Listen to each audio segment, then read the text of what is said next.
Good morning, good morning, good morning, and welcome back to Rise and Shine College Football. I'm your host, Jason Watkins, and if you love college football, you know you're in the right place. So before you forget, smash that red subscriber button, like our videos, and don't forget to ring the bell so you don't miss one moment of Hall of Fame college football. Welcome into the show, everybody. Stink-ass cat, Mars Jams, Lori Brogdon back in the house. Welcome to the show, everybody. Glad everybody's here. I'm going to get into talking some more about that debacle on Saturday at the Palace, where the Oklahoma Sooners struggled mightily on offense, but held on for a 16-12.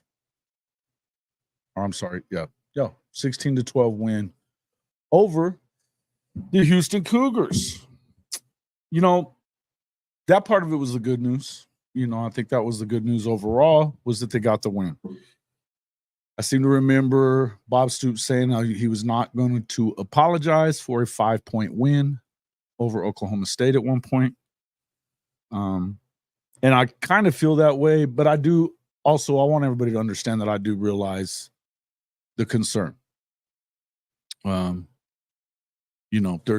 understand it. Hankster, Rob 077, Bloody Guns. What's up, my guys? How's everybody doing? Mars Jams. Good to see everybody. Glad everybody's in here. Yes, sir. Yes, sir. Good morning. Good morning. Billy. Doomed to cross my mind. Well, that's a little facetious there, Billy. But I think there's reason for concern. And, you know, that's kind of one of the things that I felt like we probably should talk about. In the end, I don't think it's as crazy or that it isn't fixable. I think it's fixable. I think it's all fixable. I think that you don't have enough injuries that it's not. And I think there's a couple of things that you could probably bring up here. But I would say that, you know, in the end, I know the Sooner Cowboys has been on every show in the Oklahoma space talking about how the offensive line sucks and other things. I guess I don't know what you're seeing there, because I don't think that was the case. I don't think that the offensive line experts in this fan base or, you know, around the program have said as much. You know, it is what it is. But I can understand how after that first week, Jackson Arnold has kind of gotten into his own head. He was definitely had happy feet the other day. We're going to talk about all that here in just a second. I mean, we could be here telling you that how they lost to Northern Illinois 16-14 like Notre Dame did. Coach struggling with that. Obviously, you know, there's a reason for that, and I feel bad for him, because I think similar to the way that we all feel about Oklahoma, it's the same thing that fan base is going through as well. You've also had, you know, huge letdown for an Auburn team that everybody's been expecting is going to compete this season. They get beat again at home by Cal. You know, pretty wild. There's and look, for as good as everybody believes Oregon is, and it's not that Dylan's playing badly, but they're escaping these games against teams that probably shouldn't be on the field with them for very long. Idaho particularly, but now Boise State. I mean, Boise's good, don't get me wrong. But, wow. You know, we will talk to Coach. Hey, what's up, Ryan Lemon? Kyle Hiley. It was ugly, but everyone needs to relax. Slow starts to a season happen, especially knowing the offense had to go against the defense all fall camp. That's a great defense, and I think it banged us up. I think this is a very good point. In fact, I'm going to star this comment and come back to it. I think this is a very good point. Yeah, Coach is I didn't really talk to him much. I kind of give him space on these because he kind of does the same for me too. But struggles, you know. And the thing is with Marcus Freeman, you're starting to wonder what's going on there because it seems like there's an issue with them getting up for these teams. And not even just to the point that they struggle with them, but they're getting beat by them. I mean, they lost to Marshall in the first year. They lost to Stanford in the first year, and they were putrid. You know, Stanford was absolutely awful. You know, I don't know how terrible Marshall ended up being that year. I could probably look it up, but they shouldn't have beaten Notre Dame. Not in South Bend anyway. So something's going on there. I don't think it's as easy as just blaming that quarterback either. But they needed to make throws, and I think that that's one of the things he's upset about. Hangster, the people who want to complain will find a reason. True. Oregon won by field goal at the end. Yeah. Hey, Servin, I like this one too. Yep. Morning, David Whitehead. Kyle Hiley. Coach Ricks, see you here shortly in a second. Good to see you. Benji. Oh, Benji's all excited now that here's a difference that we need to pay attention to. Oh, did you just say something about your Lambo culture slander? Yeah.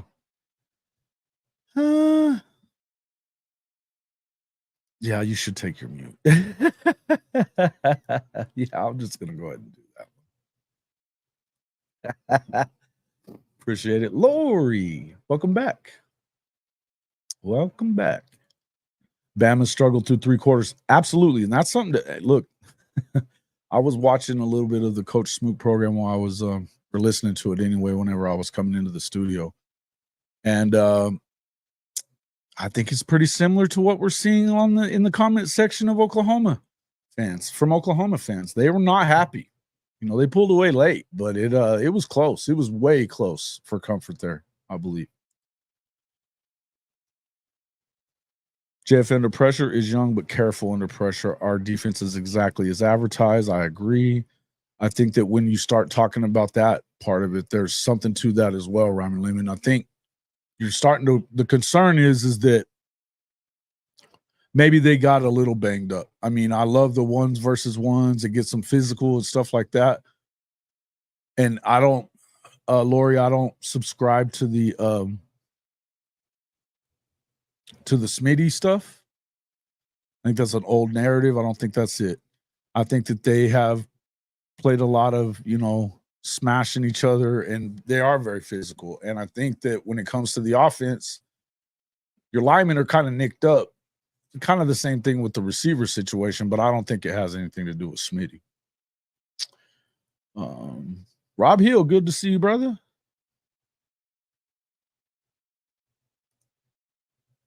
Yeah, he striked out in the portal on quarterbacks. He's recruited a lot better than anybody else. I don't know that it's definitely that he's not ready, but I would tell you that there's some struggles there right now. But I don't know that I'm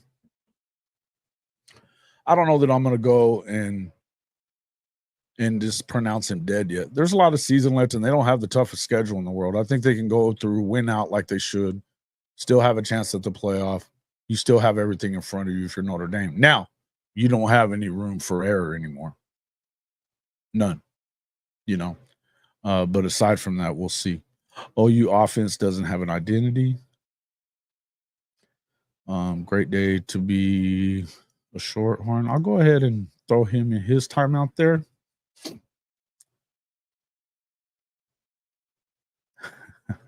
Yeah, great stuff. Got Coach Ricks is headed into the show here. Welcome into the show, Coach Ricks. How we doing? Good morning, sir. Can you hear me? Coach, can you hear me? Yeah, I got you, bud. My bad. Oh, no, all good. All good. Thought we shorted you out there for real quick. Welcome into the show. Much more of this going on. Good, man. Glad do we have a delay possibly? I'm trying to fix it on my end. Probably me. Yeah. Okay. Yeah. Okay. Just I can. If you need to jump out and jump back in, maybe we can fix the delay. If there's a delay, if that's what it is, because No, I got it. that'll screw the whole thing up. Okay. Cool. All right. Oh, good. Showtime 409. Gonna get dog walked. He says. I'm so glad that everybody's so upbeat and believing in the program. I think Smitty is what's keeping us healthy. Ryman Lemon says, "Yeah, I don't think he's the problem." No, I don't think he's a problem. If we had played a team with a heartbeat, we had lost those games or played closer games. Possibly. I don't know, man. You guys haven't played really anybody just yet, but I don't know that it's anything to do with. I think Mizzou's looked okay so far. They should. I don't want to see the offensive struggles turn JFA into Cade Klubnik. Well, I think, all right, here's where we're going to start here. All right, I'm going to thank you, everybody, for coming in. Zach Reynolds, welcome in. Rob, Servant, OTMHG, just going to call you Servant. Will be interesting to see the adjustments made for Tulane this Saturday. Is there no pushover? That's sure. That's for sure. I think you're going to get a pissed off bunch of Green Wave folks too. And I think this is a good comment here as well. All right. First and foremost, yes, Mars Jams, we are 2-0. Yep. And everything is still in front of Oklahoma, Coach. Everything's still in front of them. You're certainly not getting what you are looking for at the moment. But as Rob is saying here, our last national championship included 2 wins while scoring less than 16 points. The 12-7 win against Oklahoma Light, Okie Light, and 13-2 Florida State.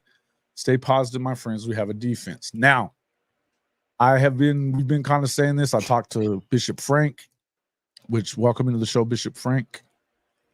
Yes, you better be more pissed, Cole. Welcome into the show. But something that Bishop Frank and I kind of talked about a little bit was the fact that just what we were hearing there was that if you go back and you think about 2000, you had the game against A&M that they squeaked by. Yep. Right. Yep.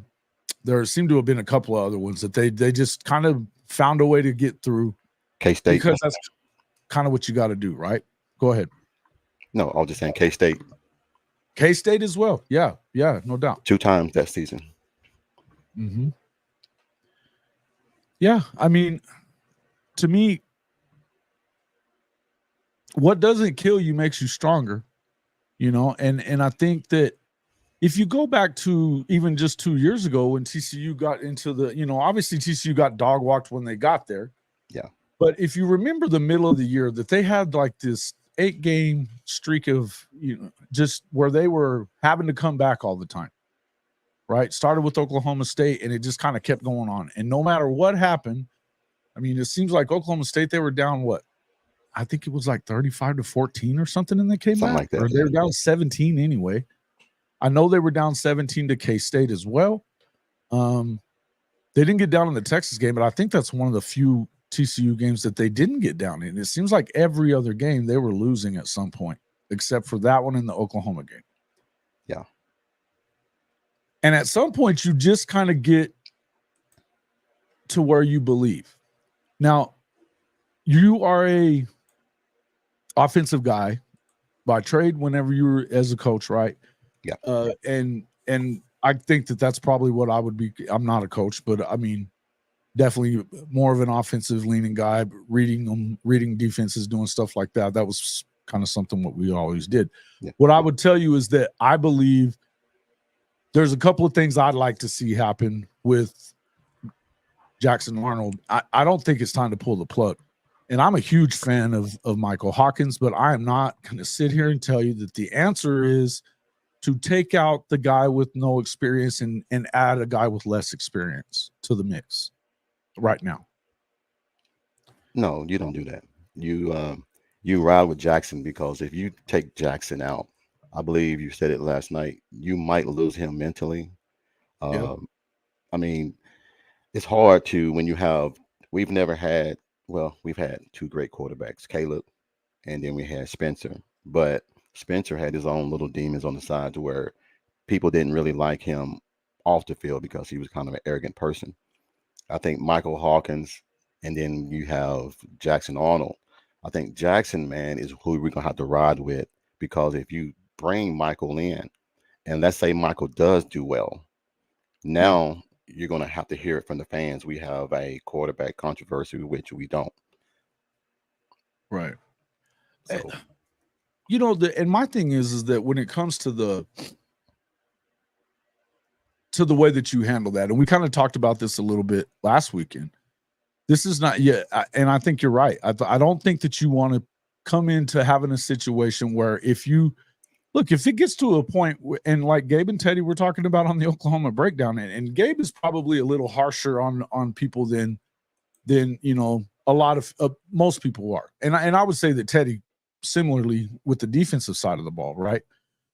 But Gabe was like, look, he's got to play better. And I don't disagree with that. By the way. He does have to play better. What I would tell you is that as I was about to say a few minutes ago, Sooner Cowboys wants everybody to think it's just the offensive line is shit. And I think you can go back and look at the game, and you know that was not the problem the other night. It was not the problem. They gave him time. I watched that game 4 times, man, and I try to look at everything from the outside. As fans, we look at things one way, and we look at the whole picture of the TV and say, oh, so-and-so. But when you have knowledge of watching and what you look for in the offensive line, is everybody moving the right way? Is everybody going in the right direction? Who missed an assignment? Who did this?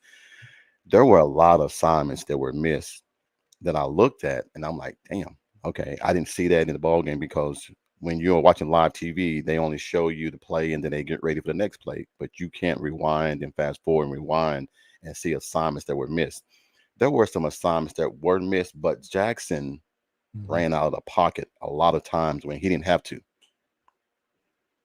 And when you do that, now the offensive line doesn't, they don't see you behind. They don't know what you're doing. So when you run out of the pocket, now that increases the chances of holding, that increases the getting sacked. Now the receivers have to go off their ran assignment to try to get open to help you out. So it makes everything just go discombobulated, where now you have to try to figure out, let's just make a play.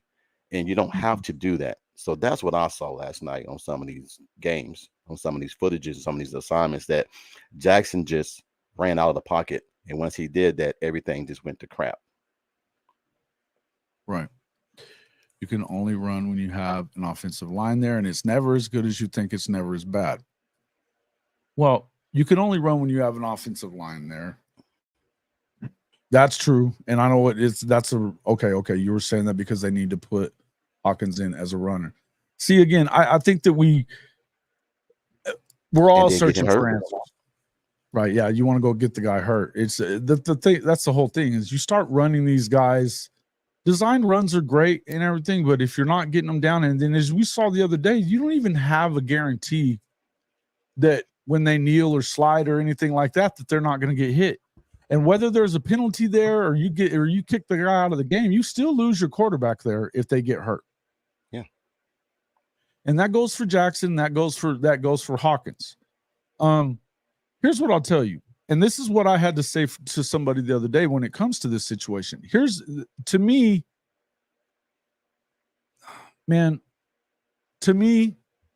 first off, I don't believe that you have to, it's not time to throw the baby out with the bathwater here. Okay. They're not exactly playing great when it comes to offensive side of the ball. I get it. Right. I get it. But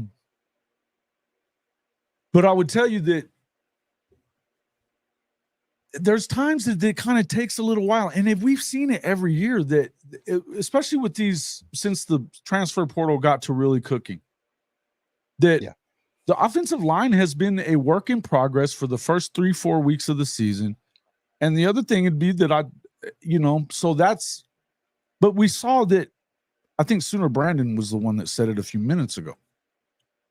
on Twitter, though. Sooner Brandon said, look, what I saw was a player that was, trying to press a little bit, but I saw that the offensive line was considerably better, just like it always is from game 1 to 2, and it'll be a little better from game 2 to 3. It feels like they're getting a little bit more healthy in that room. Yeah.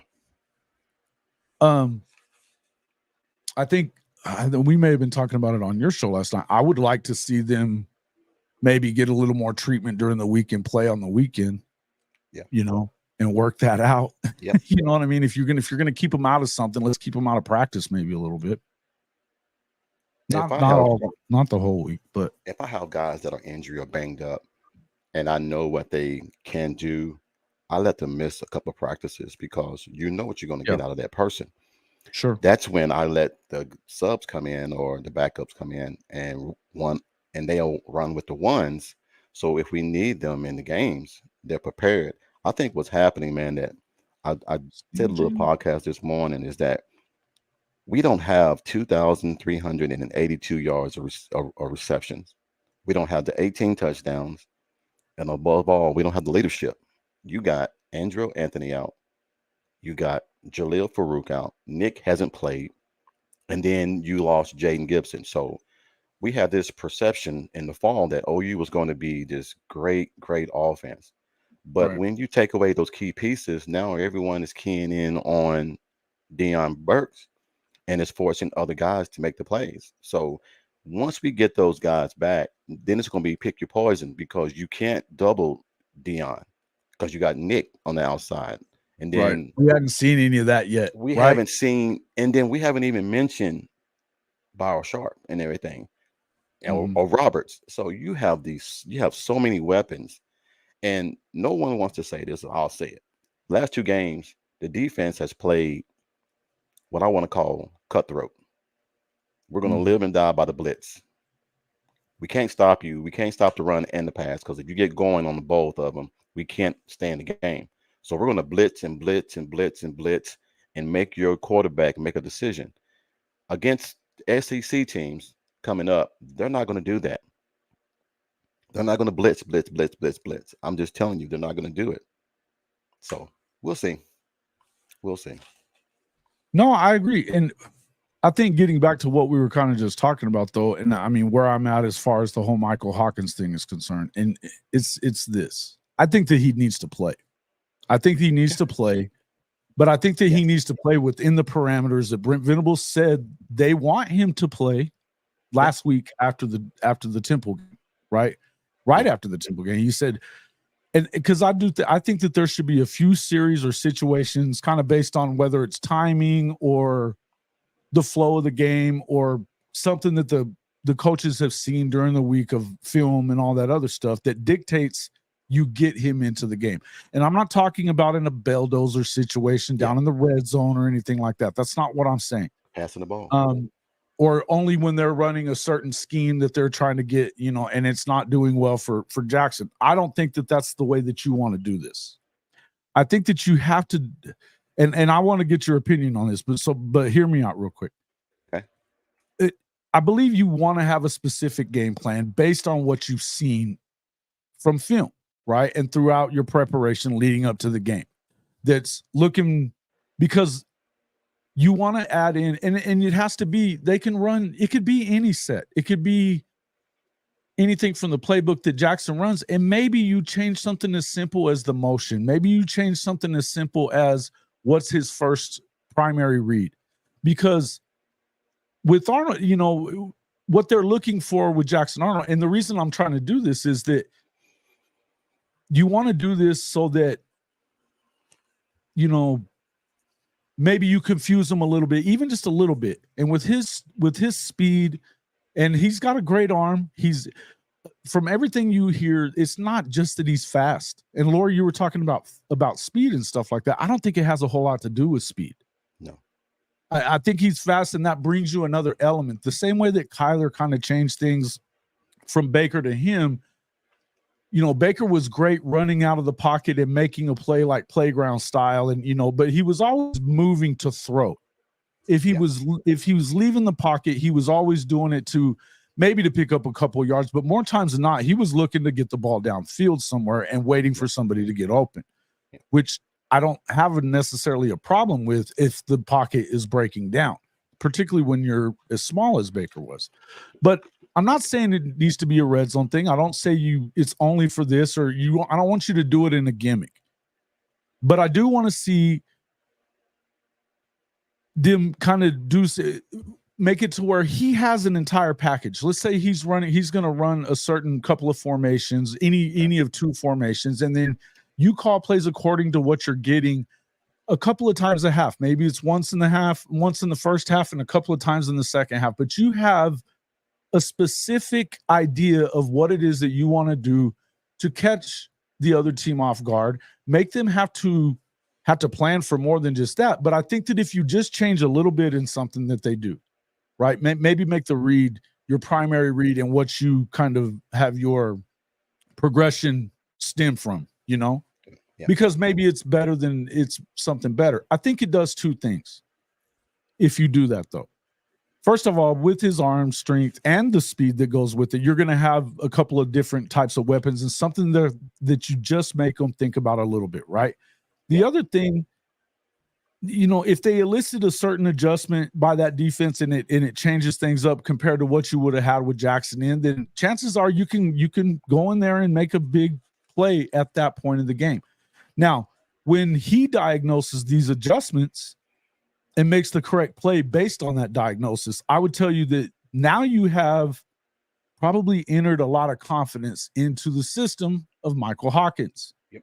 Not only that, you're going to learn what he does well, what he doesn't. And you could do this throughout the season because I've already said I don't think the red shirt means shit here. It doesn't. They don't care anything about it. He doesn't care anything about it. You want to go and play. But you also learn a little more of the playbook every week.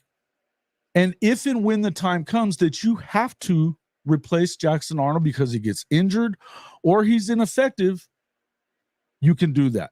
And he is you're not just hoping now that he can go in there and do it. You've already seen it. Yeah. The other thing is Jackson won't be looking over his shoulder in that situation every time that he makes a mistake because he already expects that this is going to happen a couple of times a game. He already knows it's coming. He'll learn to accept it. He'll embrace the strategy for what it is, which is really just something else for a defense to have to deal with. And at this point right now, when we're seeing them being as anemic as they are on offense, you kind of would go for anything. But I think that you could help Jackson a little bit without making him think that he's about to get pulled out, if you get what I mean. What do you think about that? No, I think that's right. While you were talking, I was sitting here, and if I was Litrell, and if I was trying to call something that will help Jackson as well, but then also include Michael Hawkins, you have to. There are four formations that I would run if I was trying to help out to do this. First, of course, play action. Once you run play action, but you got to be able to run the ball. Play action with a mobile quarterback is what we want to call devil's advocate, because you have to pick your poison. Sure. Because if you miss an assignment and you blitz and he pulls that and rolls around, now you're at a disadvantage because now you have a mobile quarterback that can either run, hit the ball in the flat, or deep post. Next one, you can do bootlegs. Bootlegs with a 12 personnel with a mobile quarterback is the same thing, because now the defense has to pick their poison. Are you going to cover the two tight ends? Are you going to cover the receivers? Are you going to blitz? Or are you going to be able to contain? You cannot contain the quarterback when he has a 12 personnel with a mobile quarterback. All right. And then the last one, of course, if you go 5 wide with a mobile quarterback, everyone has to cover the receivers. There pretty much is no blitzer on a 5 wide personnel, what we want to call, which is 5 receivers, the offensive line, and the quarterback. You cannot blitz. So now if you send everybody wide or a deep post or just a 9 routes, who's going to guard the quarterback? So you have a different variations where you can bring Michael Hawkins in and have a package for him. Sure. But I think we need to have a package for him, and not just to come in.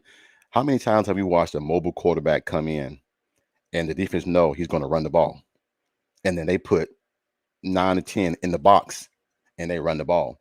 If you bring in a mobile quarterback, you have to throw the ball to keep the defense off their heels because they don't know if they're going to blitz. Is he going to throw? Is he going to run? So I think you're right. We need to put a package in just for him to run, and not just 1 or 2 series. Maybe just, hey, you're going to go in this series and you're going to run the offense. That keeps the defense on their toes because then they can't just always blitz. They don't know what to do when they're on defense. So that's what I would do. Yeah, and I mean, and I don't know, Shawty, if you were talking about what I was saying, game plan should be based on the personnel. Sometimes you limit your playbook. I like trying to fit around pegging a square hole. JA could be limited in the playbook due to new in the system. I think a little bit, but I also think it's just a matter. Here's what part of what I think. First off, he's heard how he's a turnover machine for the entire offseason because of the bowl game. The number other thing is that he's had some turnovers in spring and in the fall camp where they're going ones and ones, and, good on good, and this defense is just that good. Yeah, and there's not a lot of openings. So here's what one of my things with Jackson, but just real quick, what I wanted to kind of get at. And Shawty, if you got time to come in here, I'd love to have you come in and kind of talk about what we're talking about, because I'm not saying to limit the playbook. In fact, I think that you should be able to give him whatever the plan, the playbook is that week. If there's certain things that you're probably going to scrap for the week on against certain defenses anyway. I mean, that's just always the way it is, right? Yeah. To me, I don't think that you change. I think maybe you change what you want him to read, because maybe he's better at certain things than other things. I mean, we haven't seen him throw the ball an awful lot, so we don't really know that, Yeah. From what you hear out of the practices, though, it's not like he's just a runner. That's not the case. Yeah. So he has ability there, but maybe he's better at certain throws and or maybe, rolling out another direction or something like that. You never know. There could be certain things within an offensive set that he does better at, that maybe you just, hey, we want to see this and I want to see what he can get, a dynamic play here. We got to start getting some kind of explosive plays out of the offense. Now, my question is, how much of it has to do with vanilla play calling? Because I think that's something to do with it too. Yeah. And the other part is how much is Nick Anderson really more hurt than we think he was? Or is it the fact that they're just possibly have been maybe holding them out, and maybe you're sending the wrong message to the entire team? This is what I said this on your show yesterday. If you're not playing guys because they're out of precaution, because they're nicked up just a little bit, and you just don't want to risk anything until you get into SEC play, you're basically sending the message to the team that these teams aren't good enough to compete with us. We're going to go ahead and play without them. Yeah.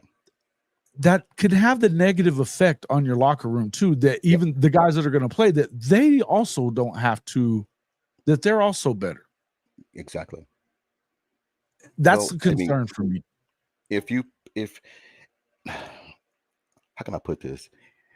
I think since Jaleel got hurt, it changed everything from bringing Nick back to playing Andrell, because they don't want another injury. So I think what you're saying is correct. They're saving guys to prevent them from getting hurt. We didn't expect for this to happen. I said it last night on the podcast. No one knew how important Jaleel Farouk was until now. Jaleel could one catch, 47 yards, and then he goes down. So he's the deep threat. So having him gone, having Nick gone, and now everybody's keying in on Dion, it's just making the offense a little bit stagnant and everything. So I think it's going to change once Nick comes back. Once Nick comes back, that's another key weapon, because you're talking about 6'4", 220. Yeah. You're going to have to double team him. And we all know that they say in the SEC they play man to man. A lot of these guys and everything are looking forward to that. So I am a little concerned, but I'm not overly concerned, because I think everything's going to work its way out. I mean, they're getting from week one, we talked about the offensive line. Offensive line did a great job against Houston. Houston was a better talent than Temple. They did a great job of a clean pocket. I just think Jackson got happy feet. just ran out. I mean, that's all it was. I mean, I think we're over Yeah. exaggerating just a little bit, but there is signs of concern. The offensive line isn't really. Des, I guess I'm missing what your furthest thing. I don't think it's a finished product, but I think it got better from week 1 to week 2, and I think it'll continue doing that. Des, I think I missed what your serious question was. What were you saying? Oh, wait, here it is. Yeah. Oh, well, yeah. I think Yep. yeah, I don't think that I think that once you make that decision to go to a freshman, a true freshman, because that's what it sounds like they would be doing,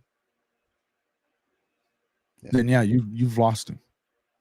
If it's not because of an injury, that's it. Yeah, I think Rob Hill had a good question as well. I mean, I agreed. I think not giving the reps. But who did? Rob Hill? Yeah. Jackson is trying to do a bit much instead of taking what the defense. No, that's not it. He had is it above that or below it? It's above that. No, I can't. Rob, you got a lot of stuff in here. Go in there and oh man, I should have made it to where you could do. That's this fine. too. It's fine. No. He said it says I agreed. I think not giving them reps does more damage than good. Can't expect them to hop in during SEC play. Listen, and I think that So this is that's what Shawty's saying too. OU has made the bed with the quarterback situation. There's no way that you take snaps from JA unless he stinks it up. I think he's saying. Yeah. Kid has too much potential. You have to develop me. Can't do that standing on the sideline watching. No doubt. And I think that once you get to that point in this, so that's where you get to agreed. I think them not giving reps does more damage than good. Can't expect them to hop in during SEC play and be up to speed if they haven't taken a live snap. Yeah. No, I agree. Okay. And I mean, I think that what you were hearing though and I think it was a reaction to what we were talking about BV. I think that if you can look at it in terms of we need to get him reps because you don't know what could happen. But I definitely agree with, I mean, I can understand and agree with what you're saying too, Shawty, that maybe it's either sink or swim with Jackson. And if you're gonna, I mean, because in the end, I do believe that as I answered to what and by the way, yeah, man, we haven't seen him in a while here, but what in the heck? Where's everybody? Des, hadn't seen you in a while. Des, thanks for coming in. Appreciate it. I do agree that I do think that, as I said to him, I think that if you pull him because he's not playing well, then that's probably it. He's moving on. Yep. Chances are that he's got a better attitude than what Spencer had whenever he was here and got pulled for Caleb Williams. But I mean, at that point, you've probably lost him for the season and you got to go to Casey at that point. Yeah. That's just my feeling on it. I think other than that, I think you could possibly do as I said and maybe make it work out. But I've always been one of those two quarterbacks means you don't have one. So yeah, I don't know, man. I think it's depends on which way that you look at it.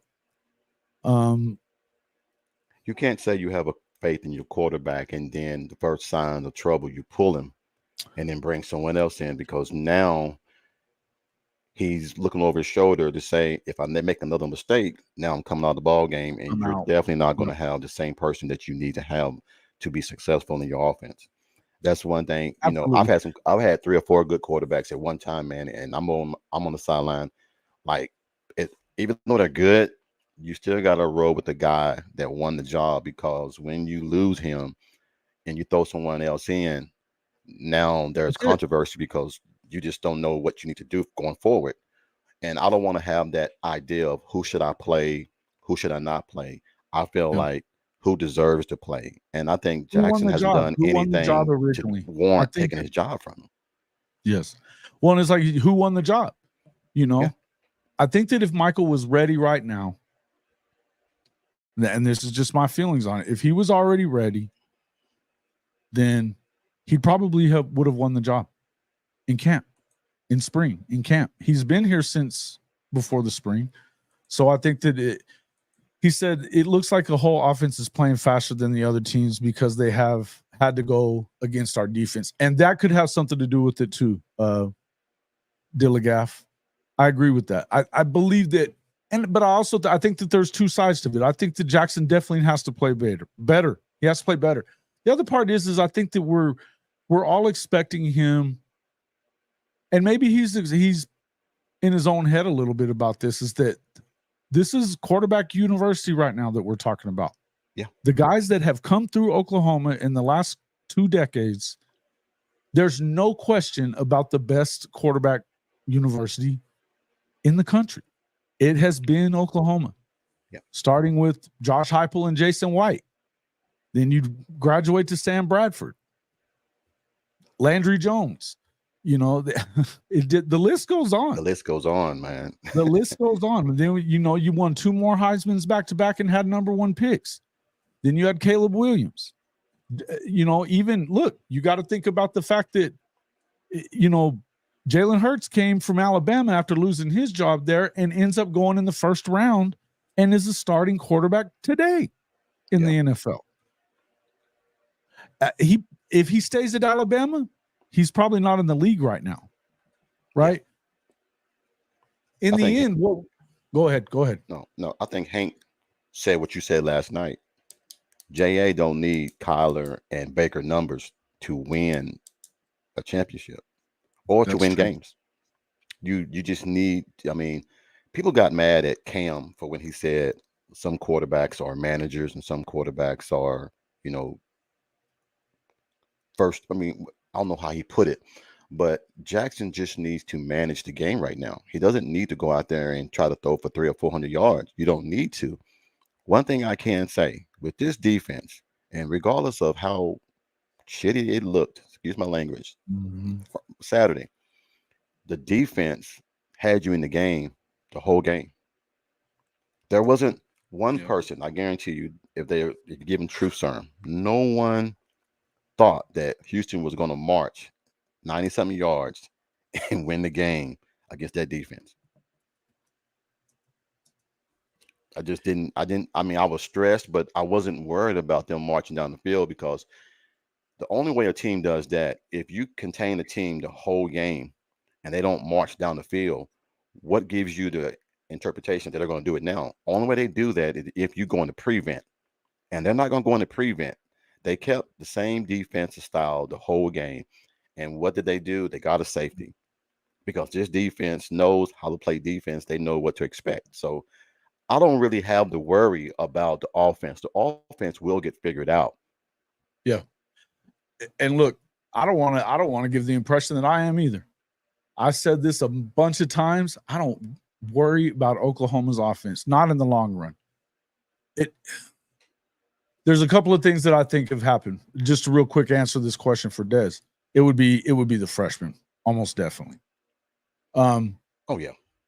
I think that if they make that change, they're making it because of what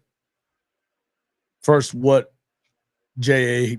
clearly isn't doing, and knowing that they can get the same arm from Michael Hawkins, plus they add that added layer of breakneck speed, you know, sub 4.40 speed for a quarterback who's been working with Kyler's dad for the last couple of years and makes every throw.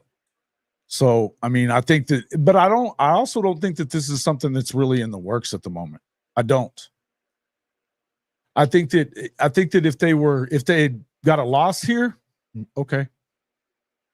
If they were to lose next weekend or they lose to Tennessee, okay, maybe.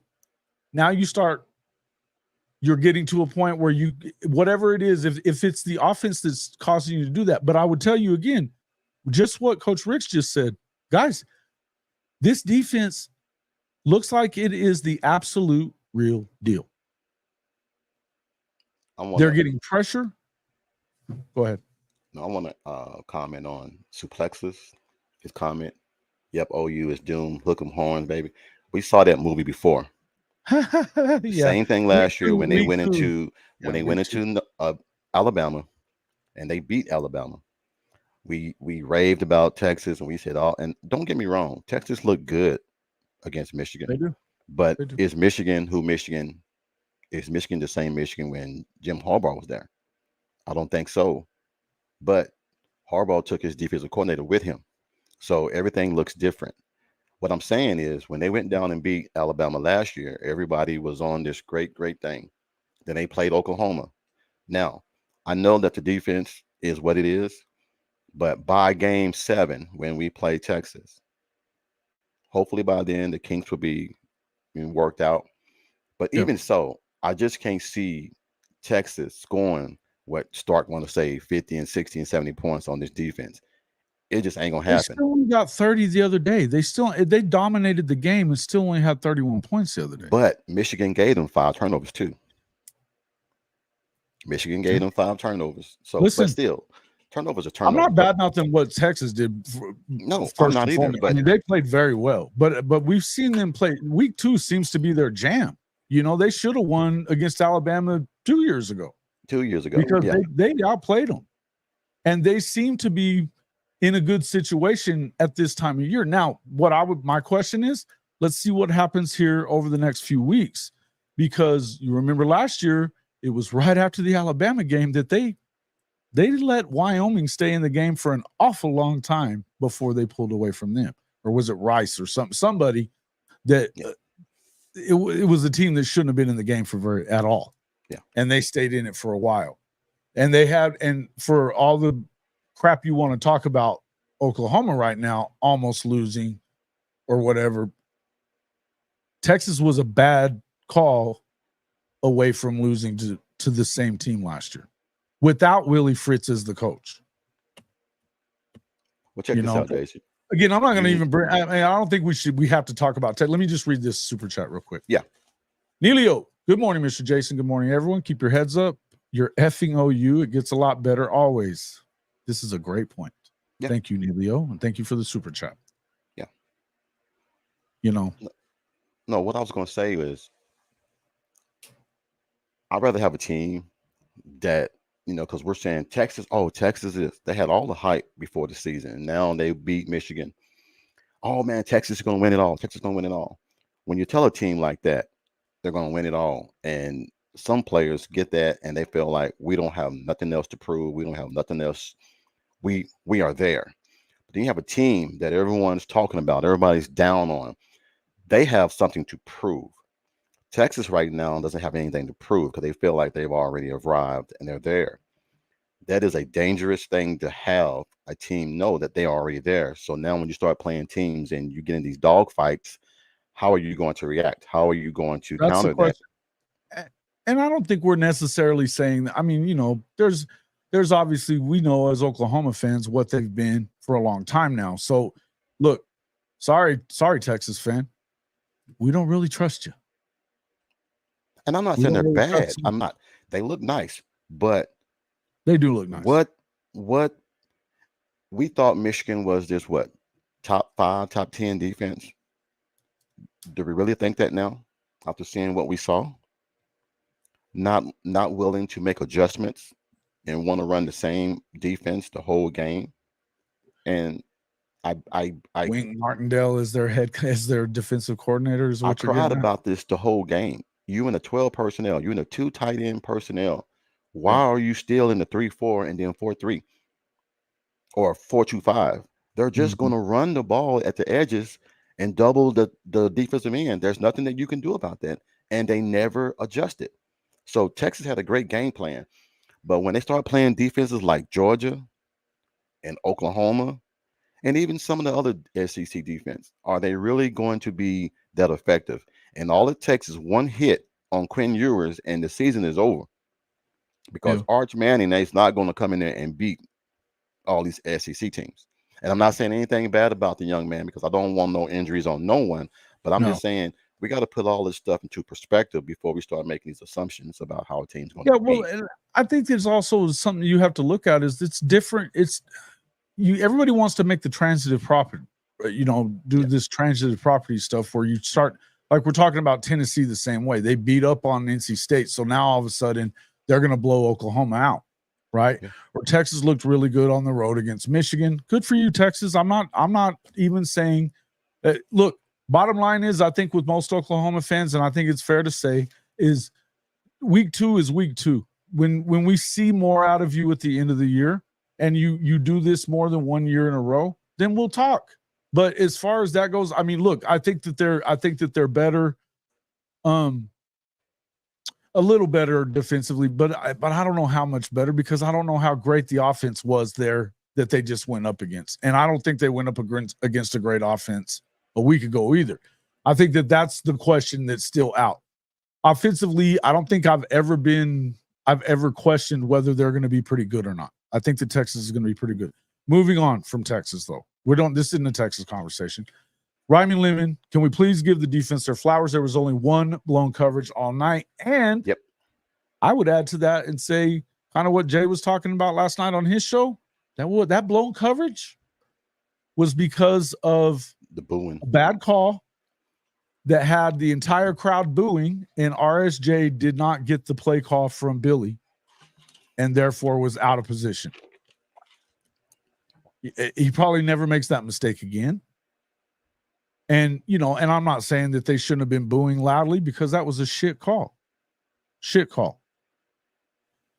That being said, because they were hand fighting, they were both hand fighting. There wasn't, I don't think it was, from calling basketball advantage, disadvantage stuff, I always think of it like that, right?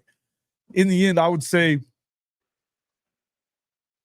I believe that this defense is absolutely doing exactly what we said last week. They're going to have you in position to win every game, whether it's 16-14 or not. And that includes in the SEC. Listen, I know that Nico's looked great so far. He hasn't faced a good defense yet. He hasn't. One thing we saw out of NC State is that they didn't have a good defense in week 1 either. Dude, they struggled with some. Oh, man. Yeah. Now, I also think that Tennessee has a pretty good defense. I don't know what I think about their secondary, but I think they have a pretty good defense. And I think that Nico is definitely to be reckoned with. But I also think that he will not have seen anything that he's going to see in week 4 on film or anywhere else from this defense. He's not going to know where it's coming from. They've got a plan for him and him alone that he's going to have to struggle through. I think that this early in the year, you may have said this earlier before, a few weeks back or something. If you catch him later in the year, he's probably a little more dangerous, because he will have seen everything that you're doing. Yeah. At this point right now, he will not have seen, because they have been holding back a lot of their playbook. There's no blitzes. There's no, nothing that they're trying to hide. It's been really base sets and, base pressures. They're not even blitzing. So I think that you probably, you can still win there. You're at least going to be in a position to win. Do they need to be better on offense? Yeah, they got to be a little better on offense. Jackson has to be better. Jackson has to not be leaving clean pockets. But the other thing I want to talk about the offense is that I don't understand this substitution pattern. I don't understand it in the running back room, and I don't really understand what's going on with the receivers either. Why do we have all the little guys in all the time? Outside. I don't understand it. You've got, look, there's somebody, I think it was Jay or Coop maybe, said that there may have been an injury to JJ Hester last week, but it feels like he went back in the game. So, but he only got like 4 snaps, I think, last week. Yeah. And just from dropping one football, we're going to give up on a kid that's got experience and he's 6'4"? Okay, why not carry on then? 6'6". Yep. Ivan Carry-On. Why isn't he in the game? Why are we playing Zion Reagans instead of Zion Kearney, who's 6'3", 6'4"? Yeah. I think that's I don't understand it. Or for that matter, do more 12 personnel and throw to the tight ends. That seems to work. Yeah. Did we see Helms Saturday? We did not. I don't believe so. I missed it. If so, I'd like to see him. He's a I'd like to mismatch see him. nightmare as well. I mean, sometimes, man, we're gonna have to start. If you have athletic tight ends, you need to move them out like they did Mark Andrews and put him on the outside as a receiver. Mhm. Sure. Because on the It's a defense side of mismatch. that, the defense linebackers are too slow for him, and then the D-backs and everything, they're too small for him. So a lot of these times, man, we have to start using these tight ends and putting them in positions. Deion Burks needs to be inside along, and I'm going to keep saying it. Thompson is a deep post or a now route person. That's it. He should not be running. I mean, even though he scored a touchdown, he should not be running slants across the middle. So I don't know. Yeah. Are you guys We're making struggling to hear me it for harder something? than what it needs to be. Mm-hmm. That's all it is. We're making it harder than what it needs to be. I agree. Boomer 129, you're asking if my mic messed up? Are you guys struggling to hear me? Let me know if I'm not coming hear you through. pretty well. Lori, I had to put you in timeout for that little comment about bringing Suits back as the head coach. No, we don't need that, man. That ain't it. Last night, Jason, Did you forget the rules? Did you forget the rules, Lori? I had a very nasty encounter, man, for about a couple of hours last night after we got off about a player talking about why does it seem like we can't rekindle the yesteryears of the defense. And I'm like, what are you talking about? Think people that still want the same offense and defense in the early 2000s and the 2010s, please stop saying that crap, because times have changed. And if you're not willing to change, you're going to be like Dabo, you're going to be like Nick Saban. You don't want things to change, and you're going to be stagnant. Things have changed. There wasn't no spread offense back in the early 2000s. Now every damn team is running spread offense. So I don't understand why everybody has this misconception that the defense is the problem or the offensive line is the problem. It's a team problem. Everybody's making mistakes and missing assignments. That's all it is. I mean, we argue for hours about that crap. It's early in the year, by the way. I think we can we should probably try to remember that this is early in the season, right? And Lori, it's a nice problem to have in game 2. It's a bad problem to have in game 9. Yeah. Well, and that's what I was talking. I was having you talk about that. I mean, I just remember going back through it that we had benchmarks that we were trying to reach every week as an offense, as a team, right? Certain things that you want to do from week to week. And you expect to reach, your goals and I mean, you're stacked. And Coach talks about this all the time too, Coach Roybal, that it's the little things, and you stack all these little things on top of each other, and then next thing you know, it's a strength. Yeah. And I think that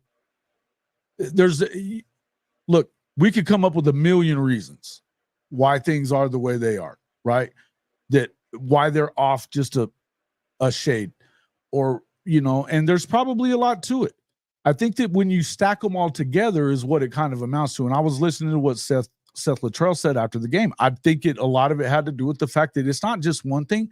You've had continuity issues with the line, because you kind of always have continuity issues with the line with Bill Bedenbaugh early in the season, particularly since the transfer portal became full swing thing, right? Yeah. We've had it every year. I think that because of the fact that narrative has been out there in all the places that don't know shit about Oklahoma football, but they just want to have a reason to not believe, that now that's crept into the fan base as well. They don't play well just for a little bit, and then we're freaking out over it. I would tell you that I'm not super excited about the way that they do things with the running back room. I wasn't excited about that last year. If you're not going to have Taylor Tatum, if we have a receiver issue, Taylor's a big guy, right? If you're not going to put him in the backfield to run the football, then put him in the slot, because we know he can catch the ball, and he's explosive in a way that there's not another running back like him in the room. No, there isn't. So we have yet to see Hicks, and we thought Hicks was the best thing, and we have yet to see him. I think he got banged up. I think he was one of the recipients of a Michael Boganowski battering ram throughout fall camp, and I don't know that he's really come back from that yet. I know that Yogi Bear is tripping. He said Oklahoma is the next Vanderbilt. Come on, man. Oh, really? Yogi Bear, you get your time out for sure. Dude, and if that continues, you just come on, man. I mean, I don't think Vanderbilt has ever had anywhere near a great defense like this. Come on, guys. Mr. Dilligaff, missing open throws, doesn't look like he's going through the progression and throwing to open receivers. Happy feet and not throwing to get receivers open. Smells of timing issues with number 2 and 3 wide receiver. Yeah, so take away some of the options. Yeah. This is what you got to do with these guys. And because look, the bottom line is that none of them, and I know, first off, comparing anybody to Baker Mayfield is not really something you should do. No. Those dudes don't come around all the time. Dudes that walk on, like Stetson Bennett, same kind of thing. How many guys you know that walk on to Division I programs, become a starter, and go become top 5 in the Heisman even one time? He did it 3 times, won it, and was number 1 in the draft as a walk-on. Yeah. A 2-time walk-on at that.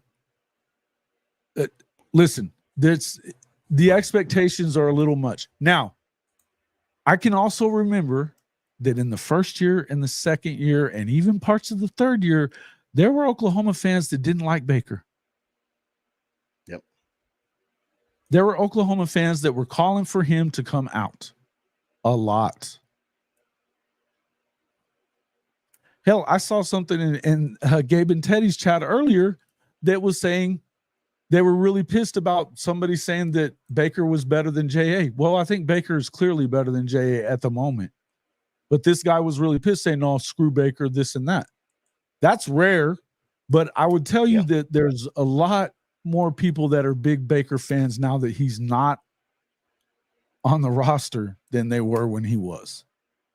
Yeah. There was always questions about the guy. He was an alpha male and played hard and was just a competitor. That's what made him great. He plays with a chip on his shoulder. It's what makes him great now. It's why he's still in the league, even though they had him left for dead a long time ago. You know, in the end, the expectation that he's going to be perfect right now today is a little much. They need to take away some of the to me, expectations. Make it 2 options. Don't make him read the entire progressions, because I think he's trying to go for the most perfect thing, and there's not necessarily going to be a perfect read. So give him 2 reads and pick the one that works so that we get the ball out quicker. That's it. But I think Morris James had a great assessment. He said that defense is about to make a lot of offense look sad. We can sit here and say everything we want to say about teams that they're going to play.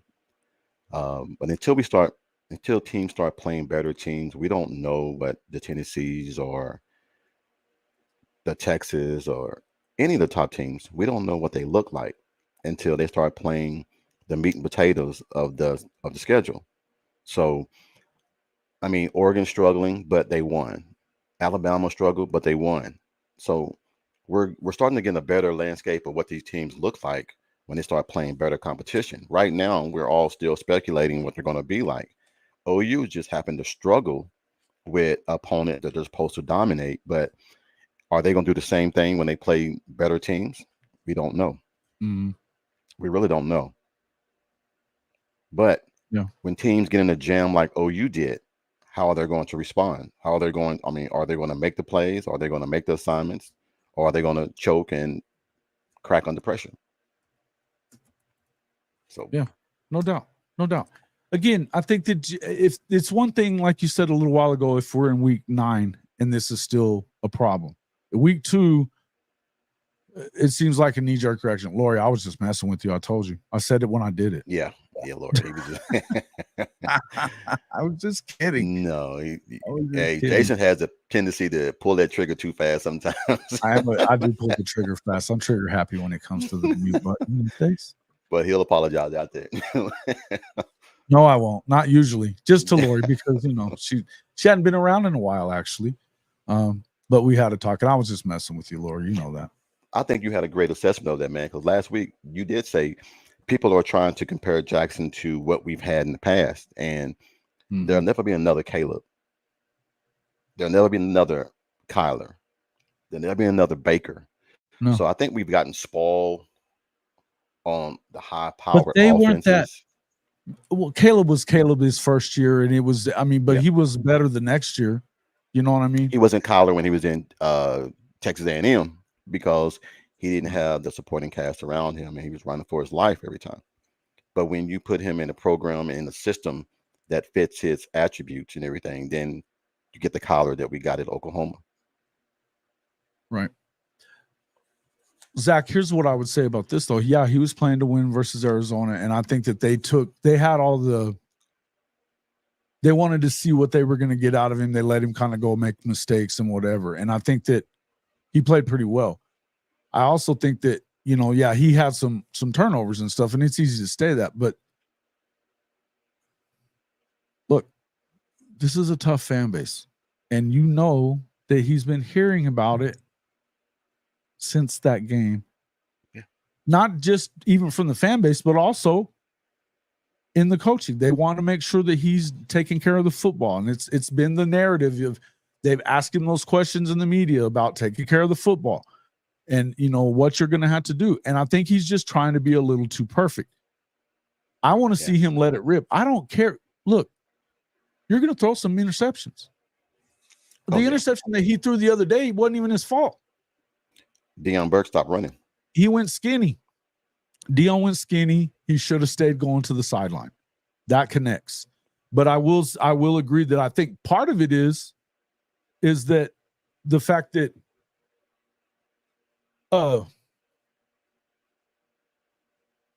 there is a little worry about it, and he's just got too many things in his mind. When you start getting happy feet, that tells you that, first off, he's hearing footsteps that aren't there, and he's thinking he's out of time. Yep. When that's not the case. But I also think that he's going through too many progressions, and maybe he's not even trying to throw guys open. I think somebody else said that in here before. Yeah. He's waiting until they're wide open, or he doesn't throw it. That's not that. You got to trust your arm more than that. And he should trust his arm more than that. Just think about the Farouk throw in week 1. That was a bullet that was closer to 57 yards than it was 47, which was the number of yards from the line of scrimmage. He was 10 feet or 10 yards behind the line, though, and was being kind of laid out. He was definitely off platform, and he throws a bullet that was money. That's what you do when you're not thinking about the throw. You're just throwing it. It's just like, I go back to when I played basketball. If I was thinking about my form, you could bet your ass I wasn't going to make it. If I didn't think, if you shoot in the rhythm of your game is when you make it, right? It's the same with that. I think of shooters and quarterbacks, they're kind of the same thing. Be in rhythm. I tell my players, if you don't shoot, we don't win. That's right. Shoot that thing as many times as you can.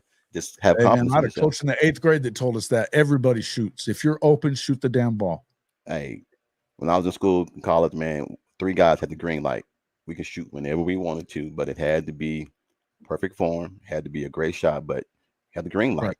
You can't, and I think somebody said it on here, you can't keep the training wheels on people and expect for them to excel at a higher rate and everything. It's just not going to happen, because I think that Jackson does have doubt right now, not in the offense, not in play calling. I think he has doubt that he don't want anything bad to happen, and bad things are going to happen on the football field, but you just have to trust your instincts and trust the game plan.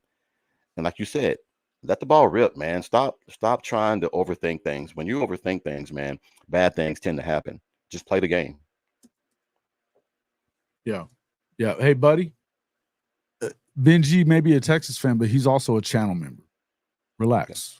He's here every day. Yep. Every day. Yeah. So Benji gets a pass. He does. He's one of the few that does, but he does. But he comes in here. He also has the common sense, and he also has the knowledge to know that, Yeah, he's going to catch hell too. Yeah. He's going to catch hell too. And you know what? I've lost a few subs over the last couple of days, and I'm pretty sure it wasn't Texas fans. It was it was Oklahoma fans that decided to unsub over all this. And I don't really look, man. If you don't want to be a subscriber, that's fine. If you'd like to become one, we'd love to have you. Oh yeah, and you should make sure that you hit that thumbs up. Also, please get over to Coach Rick's channel. It's at Coach Rick's right here on YouTube. Coaches Talk. He's doing some amazing work all the time. I jumped on his show last night. I like streaming it. I wanted to go ahead and stream it over to my channel as well, just to make sure we kind of get him out there, because he's putting out consistent content, man. You guys, and you want to hear what he has to say, you should definitely be over there. Okay. Yeah, I'm like, true. Can't handle the truth. Sorry, you're on the wrong side. Now that's true. You're not wrong there. You know, it is what it is. And you were taking up for Benji, my man, bloody. Appreciate it. Let's see.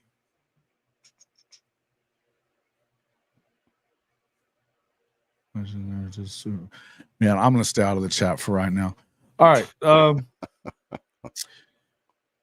The tight end situation. I like the tight end situation. I think that the offense is going to be okay. I really do, folks. I don't think that it's something that you have to. It's something to look at. It's not something to pine over. Here's one thing that I'll tell you that I heard yesterday that I believed a lot, and actually Bishop Frank said it.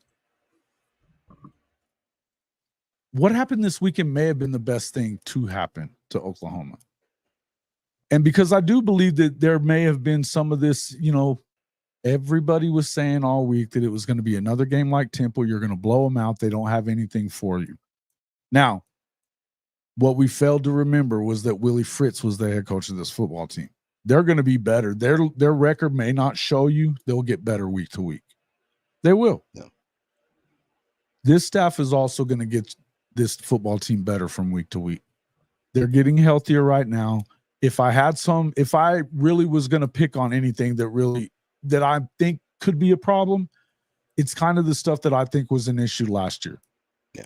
DeMarco with his running back room and the lineman thing. Look, I'm not going to question BB and the way he does things.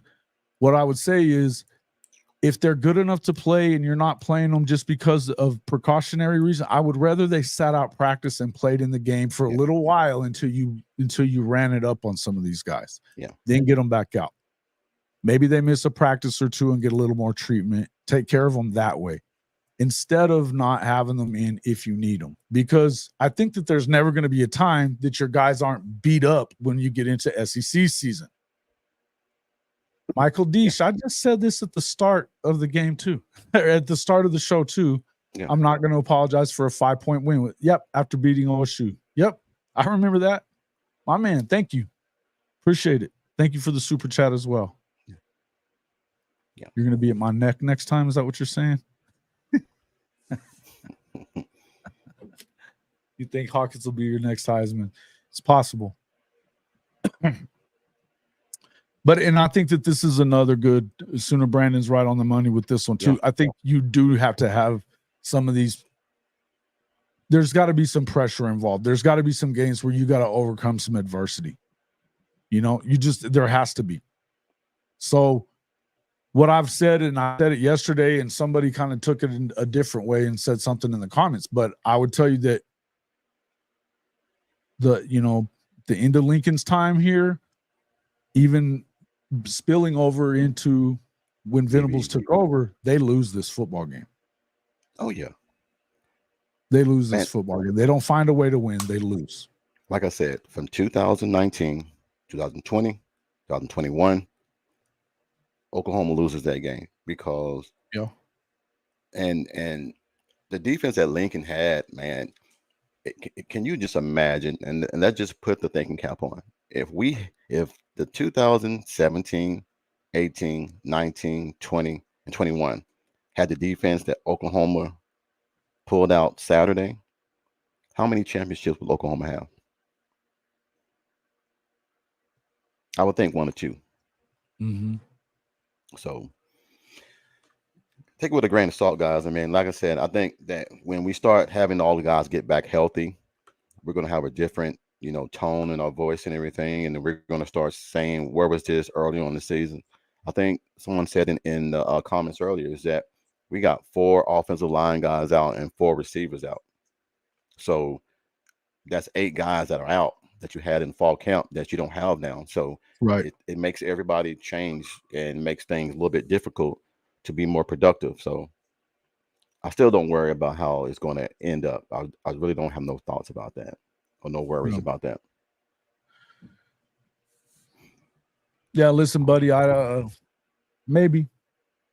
think I'm more concerned about the tempo stuff, and maybe they're not meshing it very well together. I don't know, man. I think that, to me, I want to see more Taylor Tatum, and then we'll find out what. You remember when they had Joe Mixon out as a receiver? Yeah. They moved him out there. They need to start doing the same thing with Tatum and everything, because you put him out. I mean, he's big and physical enough to restrain some of the hits and everything out as a receiver, but he's more physical and agile that you can move him out to a receiver. And if he makes the guy miss, that's it. So I think we need to start moving some of the personnel around. I mean, we have this depth, as we say. Let's start using it, but use it to our advantage. Use it to our advantage, just instead of putting guys out there that should not be out there. Mm-hmm. Right. Look, I think you may be right here. There's a lot. We could talk about this a lot. I think that Jackson he needs to get better. I think we can kind of bottom line it there. With the expectations are where they are for a reason. And look, I don't think that you are going to really find everything out until we get through some more of these games, more of the season. We don't have enough information really yet, particularly as fans who aren't out there and watching every practice. I am going to get a hold of somebody I know that has all 22. I'd like to do some breakdowns and stuff like that. So, Coach, we may have you pop in and Coach Roybal and do some stuff where we can kind of look over some all 22 stuff. That's a segment I've been wanting to kind of to work in anyway. Okay. I got to talk to a friend of mine about getting my hands on it first, but I think it's something that we could possibly do. Okay. I love breaking down film. That's kind of fun stuff for me. Much more than some of this other stuff. But look, I would just say this, guys, if we're talking and Chicken, I saw what you were saying. You can't be having muff punts. I think that, yeah, we'll kind of wait and see kind of what happens with that. I still feel like they're in a better position. I don't think that they did much well last week. And I think that there may have been, I'm still wondering if maybe it wasn't if it wasn't a result of the idea of holding guys out of the game when they could play, but you don't want to take chances because it's Houston or it's because it's Temple. And maybe that sent the wrong message to the locker room. Somebody said something about Wednesday's practice last week when you heard from Venables that he was not in a very good mood. And that maybe that came from they weren't practicing very well. You can always tell the pulse of your football team before the game throughout the week. And maybe he wasn't. He even said, and I think Rhyming, it's a great point to make here. If you're saying that they don't have the right head coach, when he comes off of a game like this and says we deserve to lose that game, not just once, but multiple times, he said that throughout. That's a great coach. Evening. We'll take the win, but we have work to do. Yes, we know we have our head coach. Guys, I do not question Brent Venables here. I know he hasn't.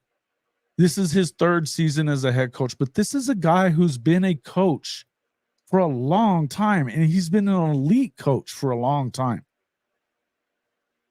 I think it's fair to say that Clemson hasn't been the same since he left that program. And not taking anything away from Dabo Swinney, he's one of the best coaches in the country. Right now, he's not evolving. That has something to do with it as well. But Brent had a big piece of why they were as successful as they were at Clemson. Yeah. Plain and simple. He was a big part of why Oklahoma was as successful every year as they were while he was there. Every one of those guys that played for him will tell you that. Every one of them. Yeah. I want people to remember. Let me ask you this. I think of course, I mean, somebody said, one of the comments I read, and this was the last comment I read from the show last night, was talking about, what did it go into? Oh, just that it was another one of those stupid comments about expectations, and that the expectations were low. Actually, wasn't a stupid comment, but it was a comment that kind of made me like, his expectations were low because at first he thought maybe 10-2, but because of the injuries, unfortunately, he doesn't even think that's going to happen. In the end, you're not going to win the SEC. This was his quote. You're not going to win the SEC or the national championship either. So what does it matter what they do this year? And my immediate response to that was like, what does it matter? It doesn't. Let me ask you, let me just put this out there. It matters to these guys that are seniors and came back to play one more year. Yep. It matters to them. Yeah. And it isn't just so they can go to the NFL. Some of them, it's their life. The 4 seniors that came back and, on the defensive side didn't just come back for the NFL. They came back to finish their college career. Yep. And there's some other seniors out there that are doing the same thing. Believe me, it matters. The other reason it matters, because to them, this is either the end of their career, or he was talking about 1 to 3 years down the line would be their target year. Now, I've said that their target year starts next year, really. I have said that. But I would tell you that damn right it matters. And he even said, I think that their ceiling would absolutely be like second round of the playoffs, they get knocked out. Okay, well, first of all, I want to know how you define success. Because relative to what this program was when Venables took it over, after Lincoln left, he burned the shit down. Yep. He took the best players he could take with him and left and tried to, and look, not just taking players, there was also the stuff that they were saying, negative recruiting. He's been talking shit since he left about Oklahoma. This was not, and you've never heard Venables use an excuse about this, not one damn time about what he was left. He said when he got here, you know what, we're going to rip it back to the studs anyway. Doesn't matter. Yeah. We'll keep who we can keep and the guys that we can't, and they don't cast this big, huge, wide net out there and try to get whoever they can get. They are absolutely doing it their way. Yep. But I'm going to tell you that it matters. And it matters because of this. The first year he salvaged a number 8 class in the country. The next year they were number 4. The next year, this past one was number 8. Now, I would tell you it was better than number 8 because there's guys that are playing right now like that were highly. Look, if you look at Jaden Jackson, he was number 400 when he committed to Oklahoma. Now he rose up the ranks a little bit, but he's an actual starter on the D line. That isn't just because they're really thin. He's beating out a guy that's played and started in the SEC before. So to me, he's a blue chipper no matter what. And it turns out he was a top 150 guy anyway. He should have been a 5-star probably, though. So there's one guy. You start talking about some of these. Taylor Tatum ended up dropping out of 5-star. He became a 4. Why? I don't know why. I don't think that that's the right thing. It doesn't really matter. Yep. But again, Michael Boganowski, a 3-star on all but one recruiting service. And this is a guy that Teddy Lehman says is the best safety he's ever seen at Oklahoma, and he played with Roy Williams. You get to see it up close, man. You get to see it up close to where he will be a great character to say Michael Boganowski and everything is the best. That's right. If you see it, if you hear from him, that means something. And you don't hear Roy coming out talking about, hey man, what are you talking about? Because he must know. Yeah, I don't So know. I don't really know what he said or if he has or hasn't said anything. I know he didn't like the Superman stuff for Caleb Williams, so it wouldn't surprise me he if he hated didn't that. love it. He hated that. He hated that. And I it wouldn't know that for a surprise me if fact. he wasn't a fan of that either. Of the, what he said. Now, he's a college football Hall of Famer. He doesn't have to care at this point. You know what I mean? He doesn't have to care. The point where I was at, though, was that it damn sure matters because here's the thing. If you want to continue doing that as a staff, not only first off, it matters in showing if you're this staff recruiting this class right now, which is another really good class, another top 10 class, could get better, right? You want to be able to say, not only are we recruiting better and we're raising the level of talent here so that we can go win a natty, we're also maximizing the talent as we get it. Yeah. So even though we're going up against whatever you want to call the tough schedule in the SEC, the toughest of the schedules SEC wise, then we're still maximizing our talent. So it matters. Yeah. It matters. That was the last one I could bring myself to even look at on the comments, and they still have been pouring in in its negativity. Folks, I'm going to tell you something. These guys see it. Yeah. Oh, yeah. They may not act like they do. You may not think that they're looking at social media. They're looking at it. Oh, yeah. And it's not about them being soft either. But believe me, it's not just them that see it. Those recruits see the shit too. Yep. You got to remember some of this sometimes. I understand holding them accountable for the standard. But there's a lot more than that being said in a lot of these comments on Twitter and even here on on YouTube. Yeah.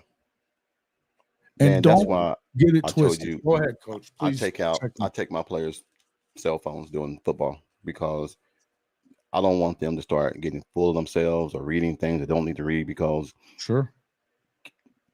young men and teenagers, they have a different way of, how can I put this for it to make sense, man? I want to do it simply as I can make it. When you start to feel yourself or you start to feel like someone think that you are this or that, it affects your level of playing.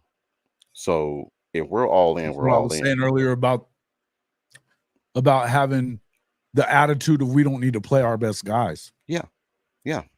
I'm not I live by the old Steve Spurrier thing. It's not my job to help you out. I'm gonna try to score as many points as I can.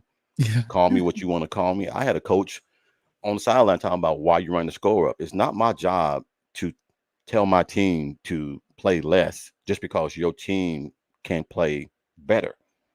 And it is what it is. But when you start to play to the level of a team, it affects your team because now you're playing down or you're playing lower than what you need to play. So, hey, you got to stop me, brother, because I'm not helping you out. And it is what it is.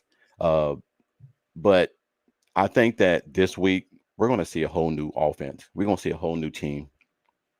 And then we're going to think, where was this last week or where was this? No one is giving Houston credit for the game plan they had.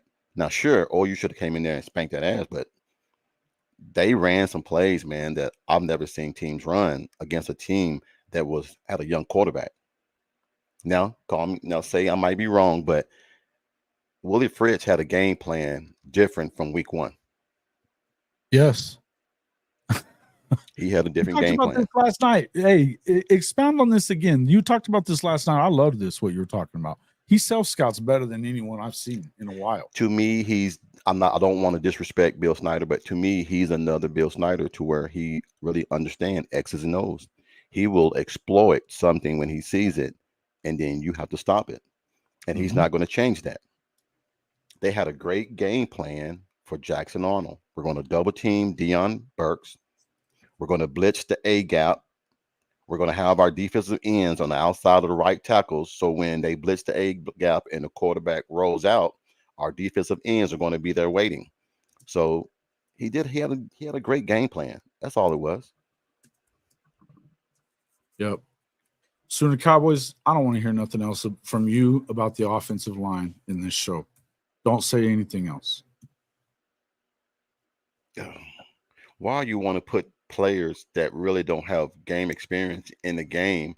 We're already talking about we're having lost his damn mind is why he's just stuck in this spot. Talent. I don't know how I can say it and everything. I like talent, but hard work beats talent every day of the week.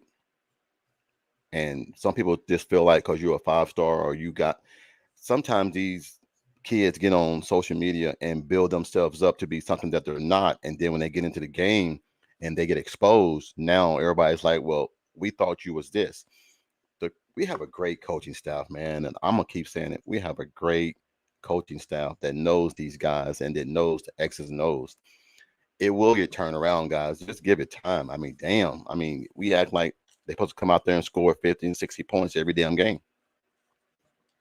Mm-hmm. Kimberly K, welcome into the show. Did you see Houston's pressure after the game? That fan base showed that team so much love and respect for hard fought game. Someone not knowing what happened would have thought they won. Oh yeah. So yeah. So not knowing that they you would have thought that they won. Yeah. Look, compared to what they looked like the week before, it was considerably better. Now I would tell you that UNLV is a better football team than what people think they are too. They've got Barry Odom's coaching them. They did a great job last year. They were pretty close to winning the Mountain West a year ago. Brennan Marion, probably one of the better offensive coaches. He's definitely one of the up-and-coming guys in the country. He's got his go-go offense. It's really good. Yeah, we can't have it. Yeah, Houston can still go in the Big 12, and it's for the O-line if anyone thinks that they aren't coming together.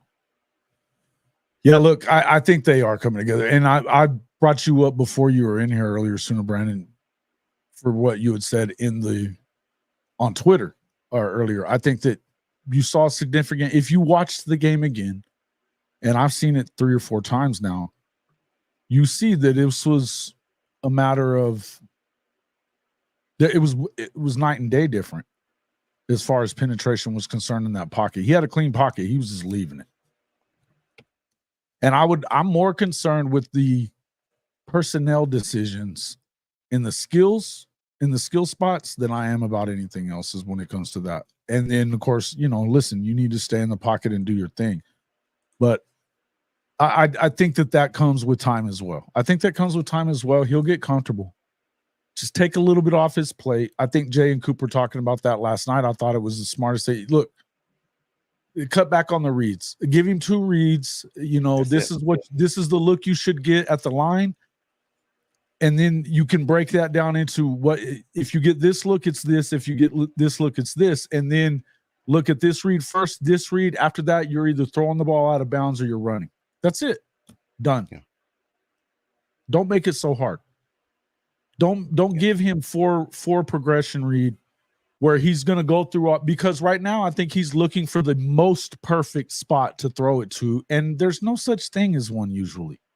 And open is it's a relative term, man. We love to see big time separation. Sometimes you're not going to have it. Sometimes you're not going to have it.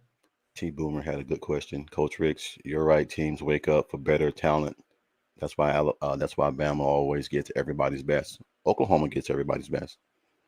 Oklahoma, the Ohio States, the Alabamas, all these teams, when you play a team like Oklahoma or Alabama or Texas or anybody that's up in the top 10, you're going to get their best shot. You're going to get trick plays. But to have a game plan to where it's effective as it was Saturday, do we think that Houston might have overlooked UNLV looking for Oklahoma and then got exposed and then came out and had the game of their life against Oklahoma? I mean, he said in the press conference that he wasn't happy with their effort in week 1. Yeah. That he was happy with their effort this week and that what a great game. They came up a little bit short, but he was super happy about the way that they had played. And he added in there, I didn't think we, just being real, was not happy about our effort last week. Yep. But yeah, you could. I mean, we talk about trap games all the time, right? Dude, who would have thought Northern Illinois would beat Notre Dame? There ain't no way in hell that should have happened. I'm being honest. See, and that's where, look, think about it. We were talking about that, and actually coaches talked about this some too. That negative, there's a negative there of having a schedule that's that light, right? Yeah. And USCJ was trying to bust chops on me the other day about the non-conference schedule. Oklahoma would not have had this non-conference schedule had it not been for the SEC move. They were going to play Georgia in the non-conference. It would have been this week. Yep. Then when you made the move and you're dropping Okie Light off the schedule, this is why they had to add another one, because you have to have a non-conference power school as long as they're not going to go to the 9 games. I don't know what that's going to change when they do 9-game schedule, but you can't just add teams from, 1 year to the next. It's not just as easy as saying, hey, I'm going to call up Georgia or I'm going to call up, Michigan this year. Now they do start the Michigan series next year. That's a home and home. And Oklahoma's never had a problem doing that. But I would tell you that Notre Dame, for whatever reason in this season, their schedule last year was pretty brutal. Yeah. And they were still pretty good. But I think he had the concern about them getting lackadaisical because of the lack of real tests on their schedule. Yeah. I don't know that that's really – I think that right now you've got Riley Leonard learning a new offense. Do I think he'll be better? Yeah. But if you think about it, we saw Jaden Daniels lose to Florida State in his first game at LSU under Denbrock as well. So it may not be as easy to figure it out. I think once he does figure it out, but he didn't throw the ball very well. Now, they do got some talent behind him that can throw. And I think that's what Coach was mostly upset about, because he knew he needed to throw at the end of the game, and they still put him in the game. All right. I don't know that you definitely again, this is one of those things that if you don't stick with Riley Leonard in that situation, you just lost him for the season probably. Yeah. I don't know. I think David is illusional. Y'all told some insane lies about that O-line. We'll be lucky to finish 7-5. I'm trying to figure out who's this. David. I'm trying to figure out what lies did we tell and about the O-line, and what 5 teams are going to beat them. Run along, man, David.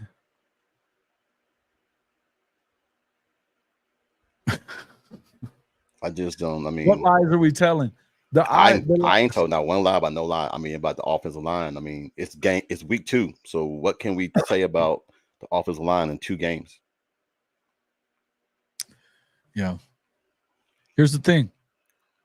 The lie is what you're trying to say if you're saying that Bill Bedenbaugh ain't the dude.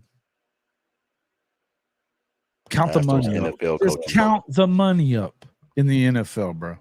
That's all you got to do. That's all you got to do. And look, you know what? You want to talk about something about Texas. We don't have to. I'm not talking about Texas right now. I think Texas looks better than Oklahoma looks right now at the moment. I'm going to stress at the moment. And I just puked in my mouth a little bit anyway. But I'm going to tell you this. The O-line, nobody thought much of last year either. Nope. Nobody thought much of them last year. There were times, especially in the first 4 games of the year, that they didn't look great. And what happened? They got in there against that vaunted D-line that everybody said was going to run right over the top of them. And what did they do? They had over 200 yards rushing in that game. Nobody else had even been over 100 at that point, I don't think. Certainly not over 200. The other thing was they didn't give up a sack. Nope. Oklahoma's defensive line got through that vaunted O-line of Texas and got 5 sacks. Yep. And shut you down on the goal line 4 straight plays. So we can talk about this if you want to, but in the end, the lie is if you don't pay attention to that shit, if you're not paying attention to those things that we just talked about, then you're the one lying and full of crap. Yeah. Don't come in here doing that stuff in this channel. I don't even know who you are, and you're going to come in running your mouth.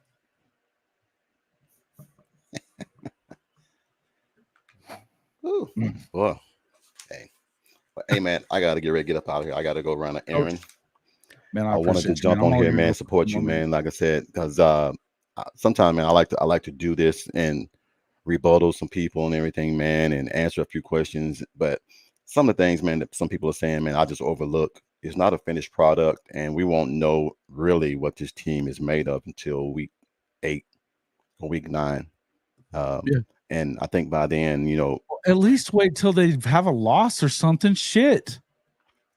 That's what I always thought. You pull the fire alarm once you get a loss. If we're winning tight games, but the defense is still doing their job, and we have a few things that we can tweak to get it on the right ship, why are we pulling the alarm right now? I screwed up and accidentally got. Damn it. Sorry, Rob. I'm going to fix that right now. Right. I got him. But sorry, Rob. Sorry, Rob. Get up out of here, man. Brother, I appreciate you coming in, Coach. Really. Thank you for coming in. And hey, guys, again, tell everybody where to find you real quick. We want to make sure we get everybody over there. Did you get some subs from last night? Oh, yeah, we got some stuff from last night, man. I really appreciate it, man. On YouTube, man, at Coach Ricks. And then if you go on TikTok or Instagram, it's Coach Ricks 3, at Coach Ricks 3. Man, just come check your boy out, man. Love to see you guys come in there and chop it up with me. And, maybe we can get to where Jason's at. Hey, man, you'll get there. Just keep on pushing record, man. I already told you that. And I definitely, when this afternoon, when you get a chance, or maybe this evening, give me a yell and we'll go over some stuff that could probably help you out a little bit. Okay. Appreciate it, bud, man. All right. Hey, y'all take it easy, man. All right, man. It's at Coach Ricks on YouTube. Jump in there and make sure that you guys get over there and do that for him. Oh, it's a little close. Hey, somebody jump in the Discord and tell our boy that I did that on accident, but I am getting the dude that I was trying to get. Rob, my fault. Green with Envy, you're out, bro. Oh, I'm going to have to get you from the Sooner channel, huh? I'll get you. It's happening. It's happening, but I'm going to worry about the getting Rob back in here first. My bad, dog. Oh, shit. See what happens? You guys get me all wound up, and I'm kicking out good people. Hey. All right. Now, in the end, guys, look. Let's just try to keep things into perspective, all right? We got to be better. We got to be better. There's no two ways around it. We got to be better.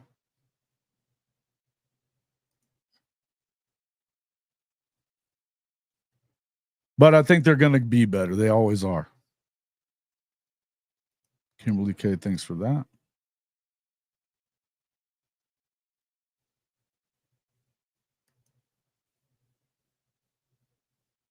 Drop his link and you'll go sub. Yeah. Thank you, Afro.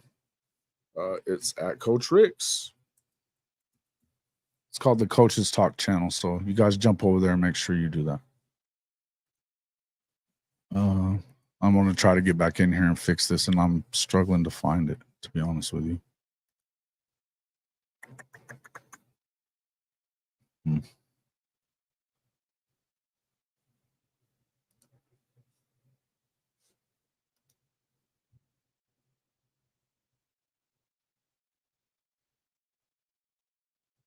Yeah, I don't know.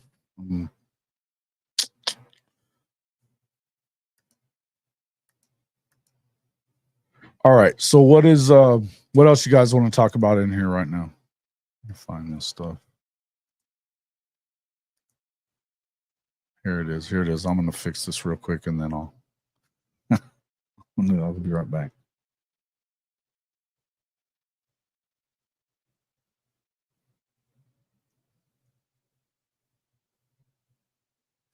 I'm not seeing him.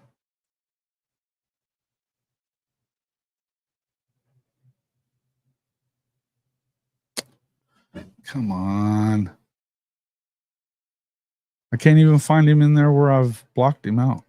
Because I know I just blocked him. It wasn't even just a timeout. I got that dude. There's Green with Envy right there. Oh, no. He's going to be pissed. Oh, one of the other things I did want to talk about and see what you guys think about this. Look, first off, I want to say that I do not want everybody to think that I'm okay with the fact that Joshua Bates got himself tossed. Or not tossed, but the penalty for taking off the helmet when he did that, right? It was not the way to go about it. The problem I do have is that I don't love it that he's getting attacked and saying he should never play again. I've kind of gotten messed with quite a bit about that. And listen, you fixed it, Ryman? My man. My dude. Sorry, dude. Is he back in here? Is he mad? Sean D, conference play is almost here. Yes, sir. I'm glad you did that, man. Any way we can get coffee and energy drinks? Absolutely. Absolutely. I will take care of that.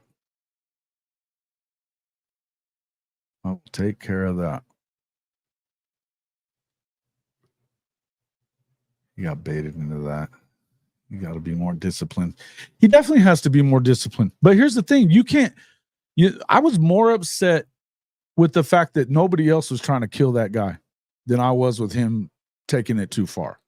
Now, don't get me wrong. My perspective, and I'll just admit this, my perspective might be a little bit different had they lost the game because they, make a play that they wouldn't have gotten other than having that, stop the clock, right?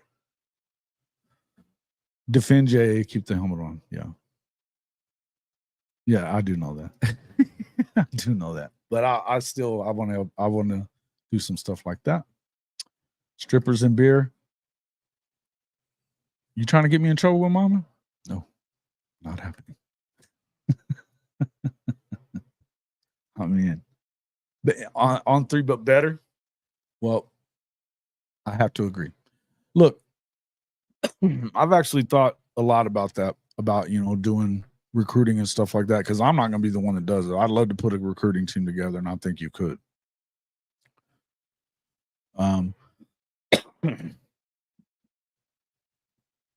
But I would tell you that, yeah, we would go about it differently. But I don't know that you would make a ton of money that way doing it, because they're definitely their model works. It makes money. I think that what I would want to fix with that, though, I don't know that you could do it right. It's trouble, right? Okay. Well, now there we go. Perfect. You did? Sorry there, Mike. Appreciate that, man. Thank you. Thank you for the super chat. Thank you guys all for the super chat. I appreciate that. We've gotten them today from Nelio, Michael Deesh, and 2 from the legend. I thought you were out of here. I'm glad you're back. Welcome back, legend. All right. I want to go through some of these super chats. We need to get healthy Nick and Andrell to get on the field with JA, which will give them. And I think that that's a lot of what we were kind of going through as well. Is I feel like he's having to try to get things back to where he's got, a good rapport with all of them and, knows what they're doing and stuff. And I just think that that's why I said earlier, I really believe that more than anything, the substitution pattern is where I have questions. And I had questions on that last year, man, throughout the offense. This is where I kind of feel like I get it. If you're the position coach and all that kind of stuff, but I think that you need to go by who's doing better in team or whatever. I don't know that there's a perfect answer for it, but if they can play freshmen on defense, because they're the best player at the position, they can do the same thing with these offensive guys, particularly when you start talking about Taylor Tatum.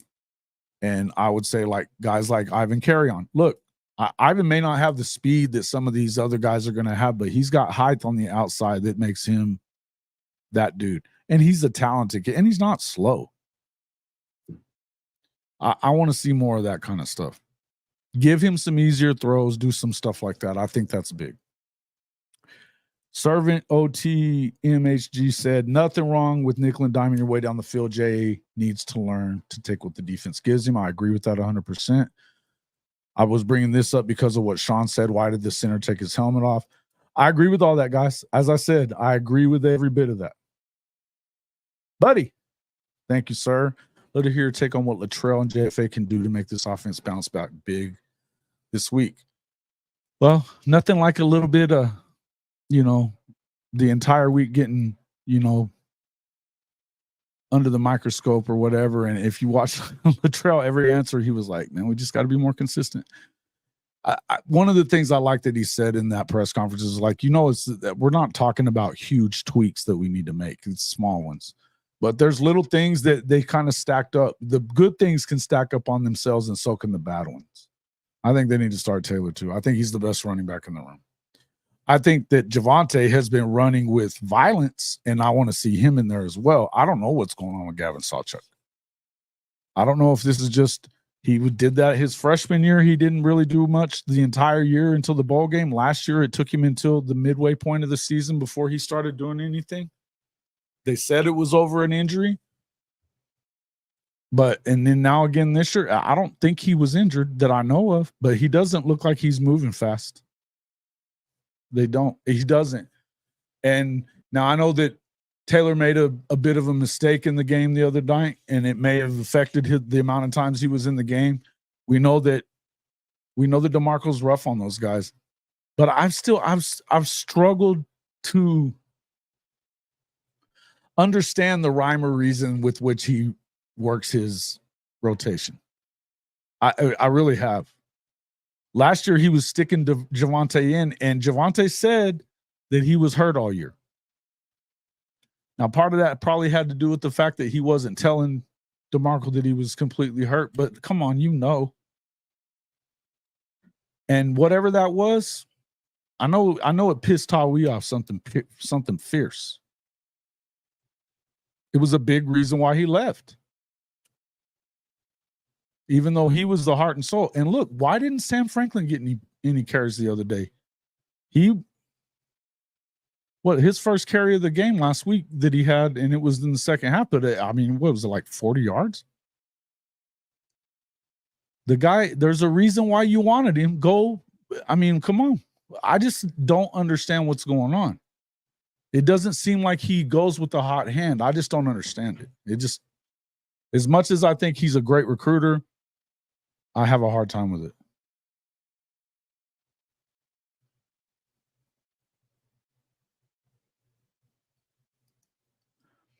Can move those feet. Like to see more of him. Me too. I think you're going to find those guys. G Baby, SEC D lineman of the week. Hey, there's another guy we should talk about. Absolutely. And I think you brought this up a little earlier, Stephen G. What a big turnaround for that guy. We've been waiting on this dude to do his thing for a couple of years now. He's flashed, but he hasn't been consistent enough to where he was on the field as much. And all he talked about towards the end of last season and starting into the spring is he just wanted to play.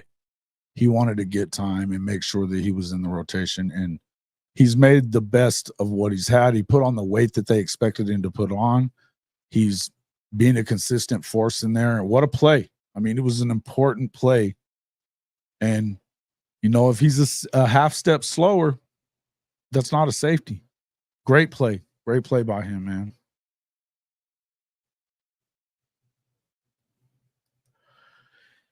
Yeah. Do you really think that's what they're going to do, Zach?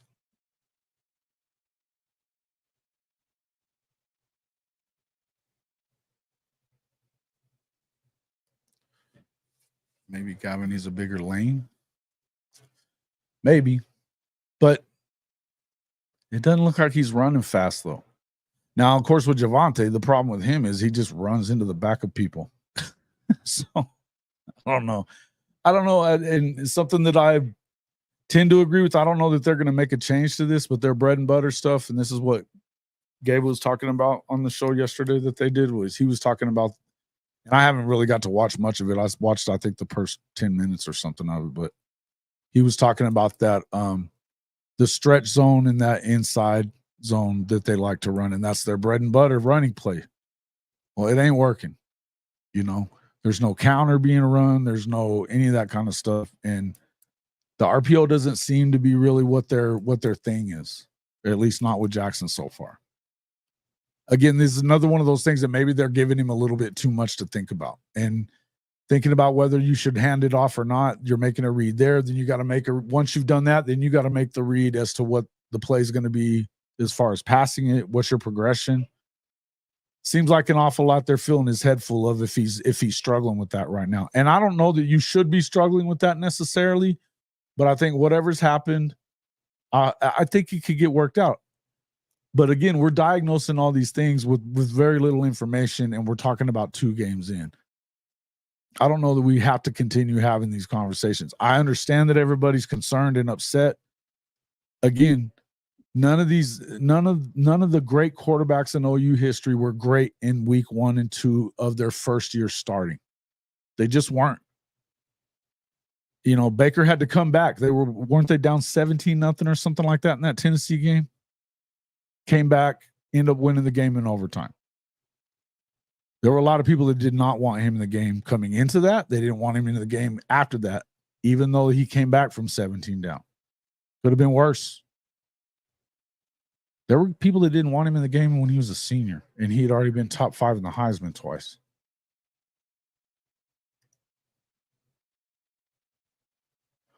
Yeah. Well, Billy. This has been one of my, I haven't brought it up, but he confuses me too. Yes. The jet sweep really pisses me off. Okay. He's not there on pass protection. Listen, I don't care. I don't think that's what you need him for. Run the fucking football with him or get him on the line and let him play slot. He's a special player when it comes to that running the ball, catching the ball, being explosive. Find a place to let him play. Does he need to be a better pass protector? Absolutely. I'm not saying he shouldn't be. And they do like the effort that he puts in. I know that he hasn't really gotten there yet. I want to see him in the game. And so do you. I don't know.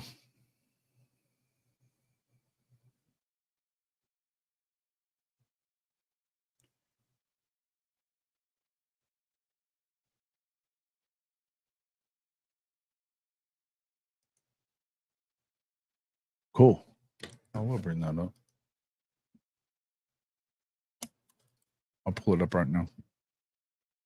T-Boomer. Thank you, sir. He says, great show today. We're going to be okay. I agree. I agree, man. Predicted G-Baby last year. We were hoping he was going to get there, right? We were hoping he was going to get there. I remember that. Look, G-Baby's been, I remember talking to Nigel Smith about him, and he loved him already. When as a recruit, he was one of the guys that he talked to a lot. He wanted to kind of pattern his game after.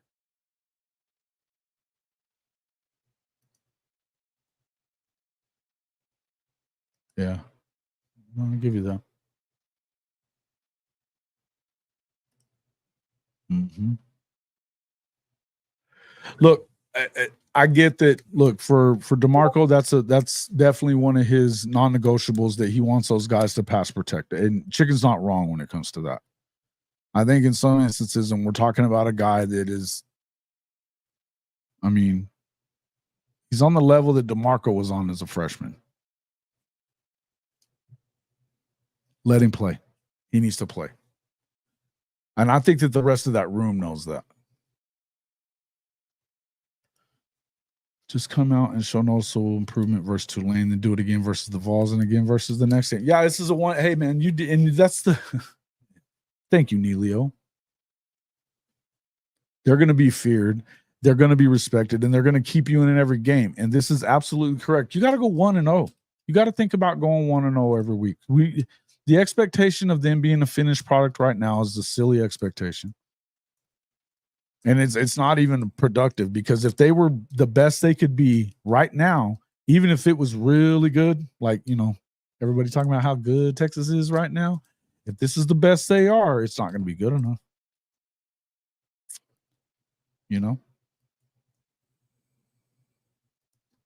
So also give one back more carries and stop going back and forth. Yeah, again, I don't know that I'm saying. Yeah, I know you are. And I would say, like I said, I agree with what you're talking. I understand that it's a non-negotiable with DeMarco. I get that. I think he needs to make it a negotiable with this kid. That's all. And I hate the jet sweep too.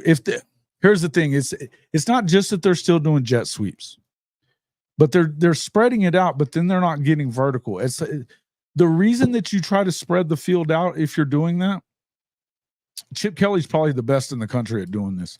He will spread that shit out and run it up your butt all day long. Once he gets you going side to side, he's going to hit you vertically with the run game. He's going to hit you vertically in the passing game. We never saw Jeff do that last year. You know what? You could fake the jet sweep and hit a streaking Deion Burks or Andrell Anthony up the gut, up the seam, and you got a touchdown, because you've got everybody creeping up because they see it coming, because they've seen it on film every week of the effing year. I don't have the problem with you doing it. Maybe that's all he was doing, was setting it up. But if you're doing that, you better damn well come with a vertical play pretty soon off of it. Otherwise, it's a waste of damn time. What's up, Ken Sterling? Mm-hmm. Hey, look, now, Ricky, be careful what you ask for, because if we're going to just rely on the run game, that means we're probably not going to be a bunch of high-scoring affairs going on. Probably not. And that is what has people whacked out right now. Be careful what you wish for. Yeah. Oh yeah, here it is. I'm looking for that now.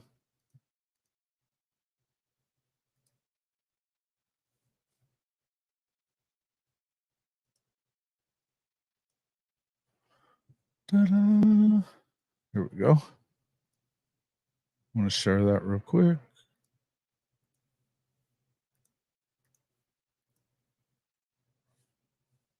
Awesome.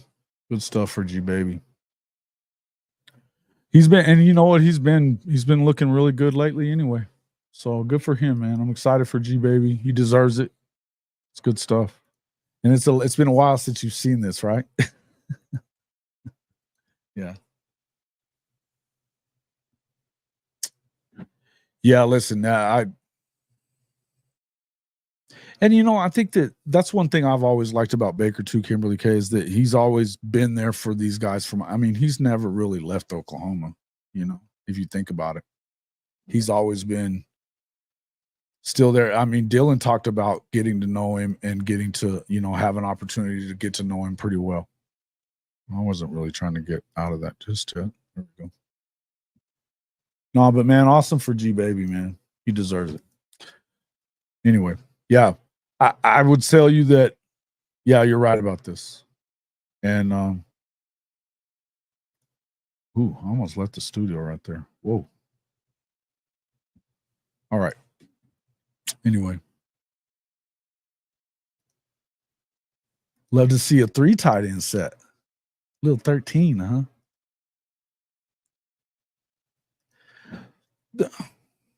Well, listen, I'm not gonna say too much about Lincoln's play calling, because it was good.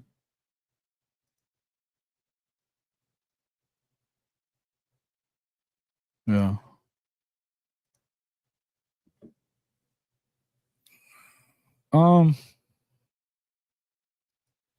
Is that what they said? I didn't really get to that. I don't think I got to them talking about the tight ends.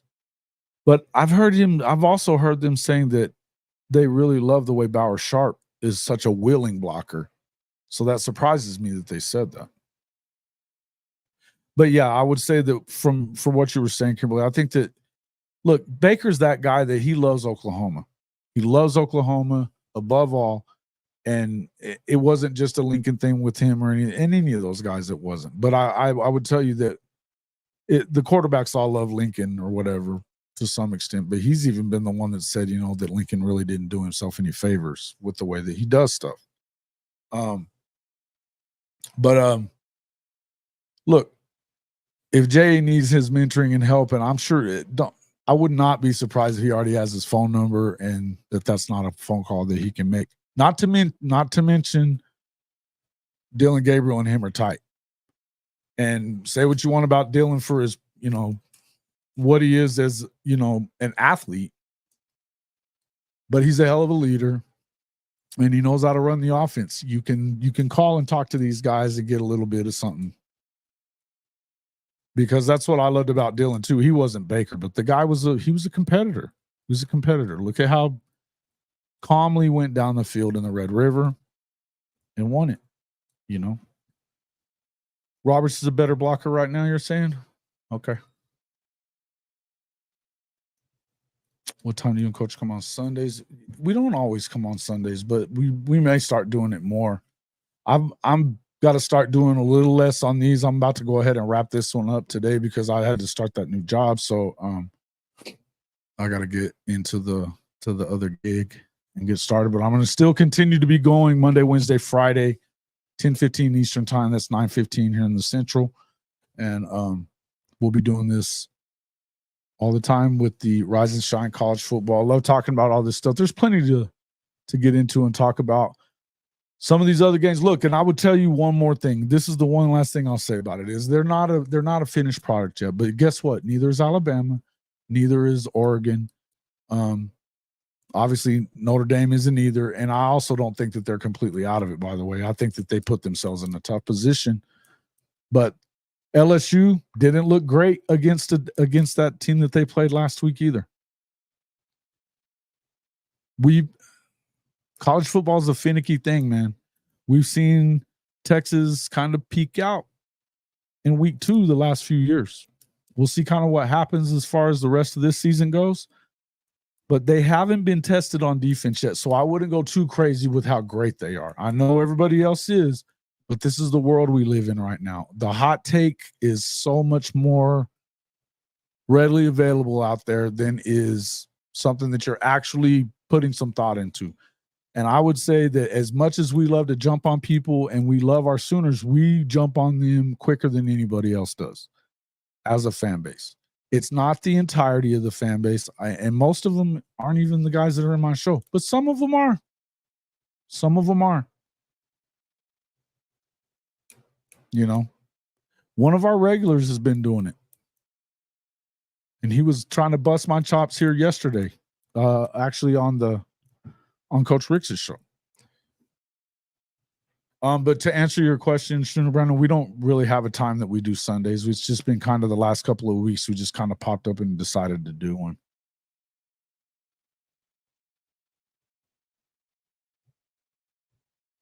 Chuck, nope, not getting it. You're not getting that out of me, man. Retire already. Retire already, Bevo. Go away.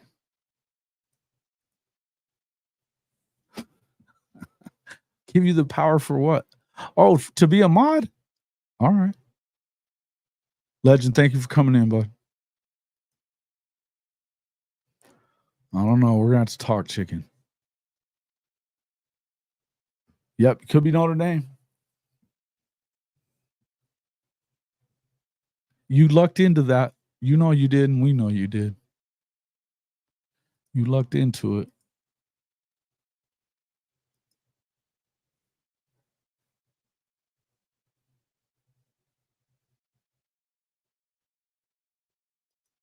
Hey, thank you, man. Grew up around coaches. My granddad was a Hall of Fame coach. in the state of New Mexico. I love the game. I was going to be a coach, but I was a sports writer instead. But the degree was for coaching and teaching. So, yeah, listen, I enjoy doing it. I love being here for you guys. And look, I may bust your chops back, and I definitely do that. I know that. And I expect a lot out of my audience, but I appreciate you guys that are in here all the time. And that includes Benji and sometimes even Bevo, even though Bevo, I think, is just a dedicated troll. But Benji actually has, some real talk. But, I appreciate this out of all you guys, man. I enjoy being here. And I appreciate everybody who kind of comes in and does. That you guys support me the way you do. Yeah, thank you. That'd be great if you do that, Sooner Brandon.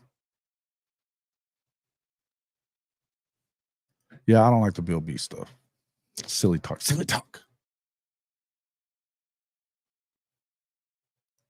Yeah. Yeah, thanks, Georgia. Appreciate it, man. Look, I tell most of them, they do a good job. And we haven't really had a whole lot of problems with like premature. I'm the one that's always freaking pulling the trigger on timeouts. It's rarely them. So, bye, Lori. Thanks for coming back. Good to see you again. Neilio, my man. Thank you, man. Appreciate you. Okay. Yeah, your pinky swear? I don't know, bro. Horns down indeed. There we go. Yeah. Nah, man. You know what? Actually, I was on with, I just called into Nino's show last night and he pulled me up for a few minutes and we talked. I love Nino's Corner, man. He's my dude. Oh, Colonel Nino. He's cool as hell. But they're excited right now. They have the right to be excited. We're going to see what happens. Are you taking my Gamecocks plus 7.5 over LSU this week? Is it LSU stat? I may need to make a move like that anyway. So, because I don't think the picks were very good. I put you on timeout once. This is busting your chops too. Because that's, hey man, I definitely have a quick trigger.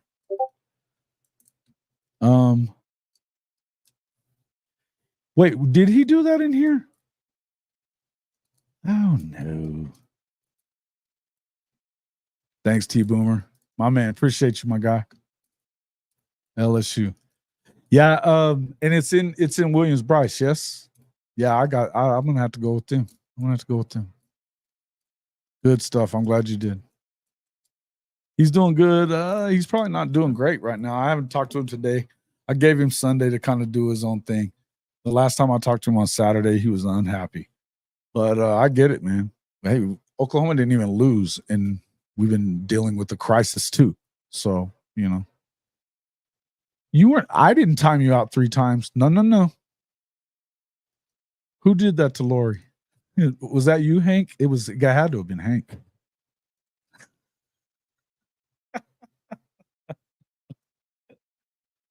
Dude, Hank, come on, man. I just put that up there too. It's a night game at Williams-Brice, though. At Willie B. At the Willie B. It had to have been Hank that did that, Lori, because I just got you the one time.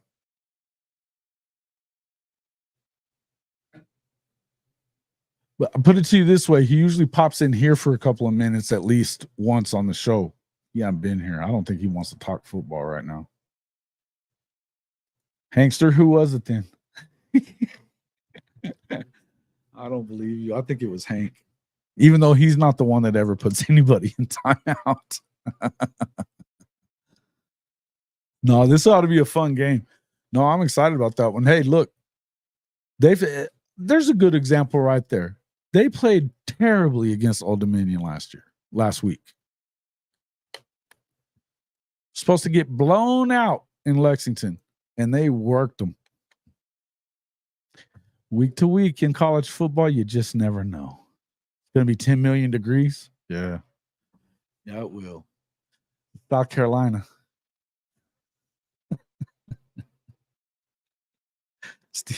Steven did. Steven G. He accidentally got you once. Okay.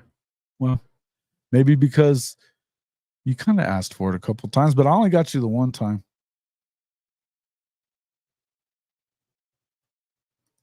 Yeah, we'll have to do something. You had to restart today. Perfect.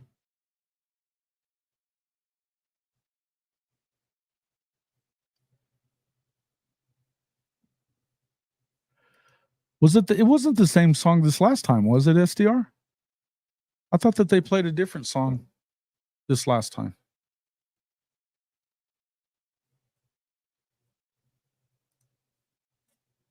Huh.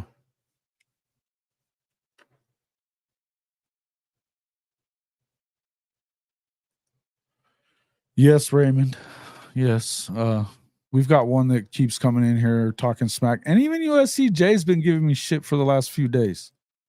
We're boys and stuff. He's been giving me a hard time talking about Oklahoma's schedule when they don't even play anybody in their freaking conference. And I explained to him what was going on. Then, hey, Hank, you'll appreciate this one. Prangley made a comment when I was in the live of USCJ show the other day, Sunday, and was saying, "You still gonna call Benny Wiley a yoga instructor?" I said, "Oh yeah, Taibo and Pilates is what he does. We already know that." And I said, "You told us stick wasn't a stick anymore, and he didn't play worth the shit the rest of the year." And he started talking all kinds of crap, calling me a clown.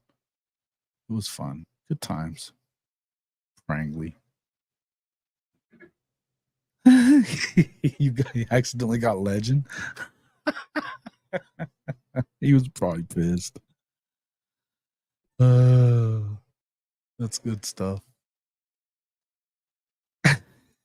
You guys are crazy, man.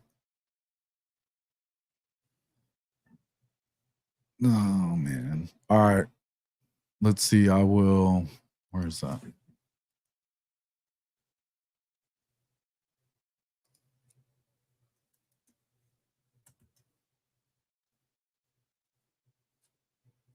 It's not showing you there, chicken.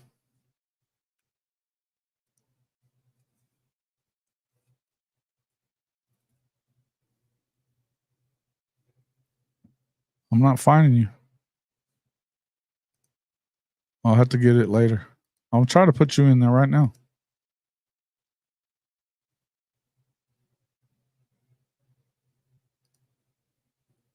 Tammy Pringles. That's the one. That's the one. Yeah, USCJ. He was been giving me a hard time.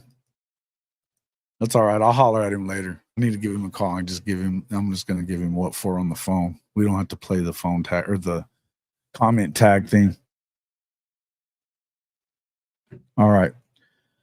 Gentlemen, ladies, I appreciate everybody coming in and joining us for the show today, for this Monday.